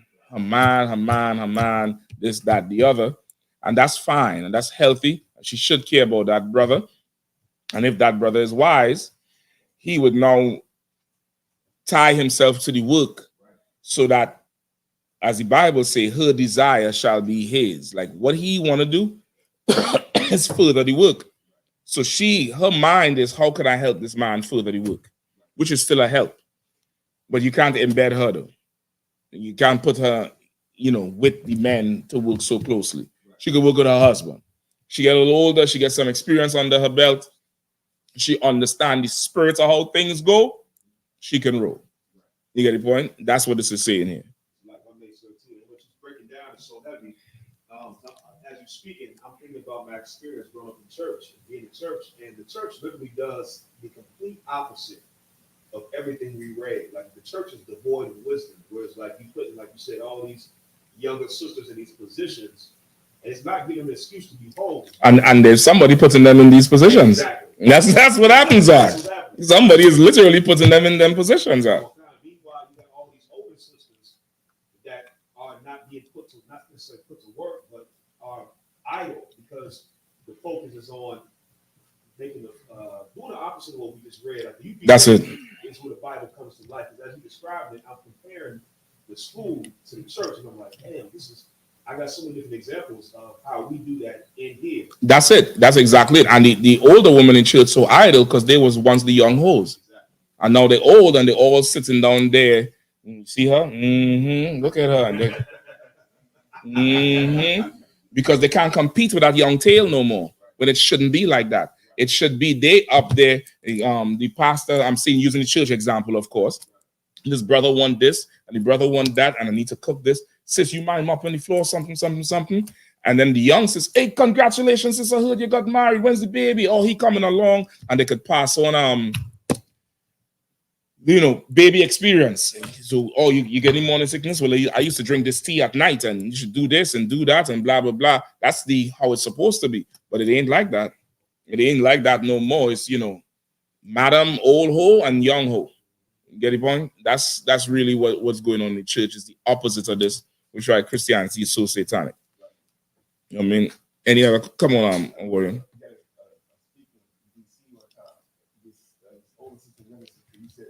Senior law and junior law. I said that? Yeah, you're lying on me. Damn. I need to see that tape again.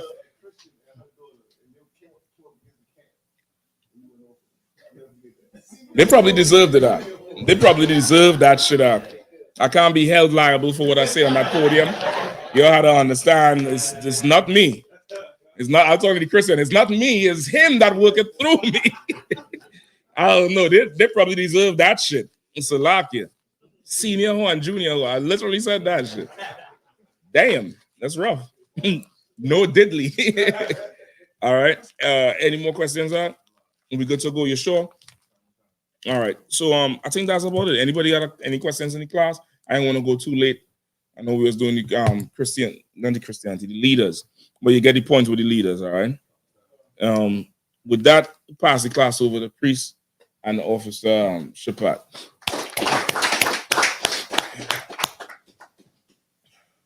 I.S.U.P.K. security announcements. With the I.S.U.P.K. out of 1 West 125th Street, out of Harlem, New York, and Commander General YAHANNA. New rules for brothers and sisters. When a new brother or sister comes into the school, they're off limits for 6 months. They're to be saluted only. They're here to share themselves with the world. After 6 months, if a brother or sister has an interest in a particular person, he or she must get permission from the head to speak to a brother or sister. There's another 6 months in which the brother and sister will court each other. After that 6 month period, the brother or sister will get permission from the head to marry. Tithes, which is the commandment. You can find this in the book of Numbers, chapter 18, verse 21, in the book of Malachi, chapter 3, verse 8 through 10. Means 10th in Hebrew, and it's pronounced I.S.U.P.K. 10% of every penny of any increase the Lord gives you, give it to the Treasury Department or teach priest fund. Free will offering for priests, not mandatory. Whatsoever amount you would like to give. Upcoming Holy Convocation. The Feast of First Fruits starts after the Sabbath, the Feast of Unleavened Bread, sundown. Sunday, April the 28th, 2024, count 50 days. Celebrate the 50th day. Monday, June the 17th, 2024. Start before sundown. You can find this in the book of Leviticus, chapter 23, verse 10 through 22. Remind Ahmed to check on social media, such as ISUPK.com, Facebook, Twitter, YouTube, and so on for I.S.U.P.K offensive material. If a brother wants to be a troop in the school, you should start wearing all black, which includes black boots, black shirts, black pants, black hairband or scarf. And with that, I say I invite you, which means to stand. Sisters, you may remain seated.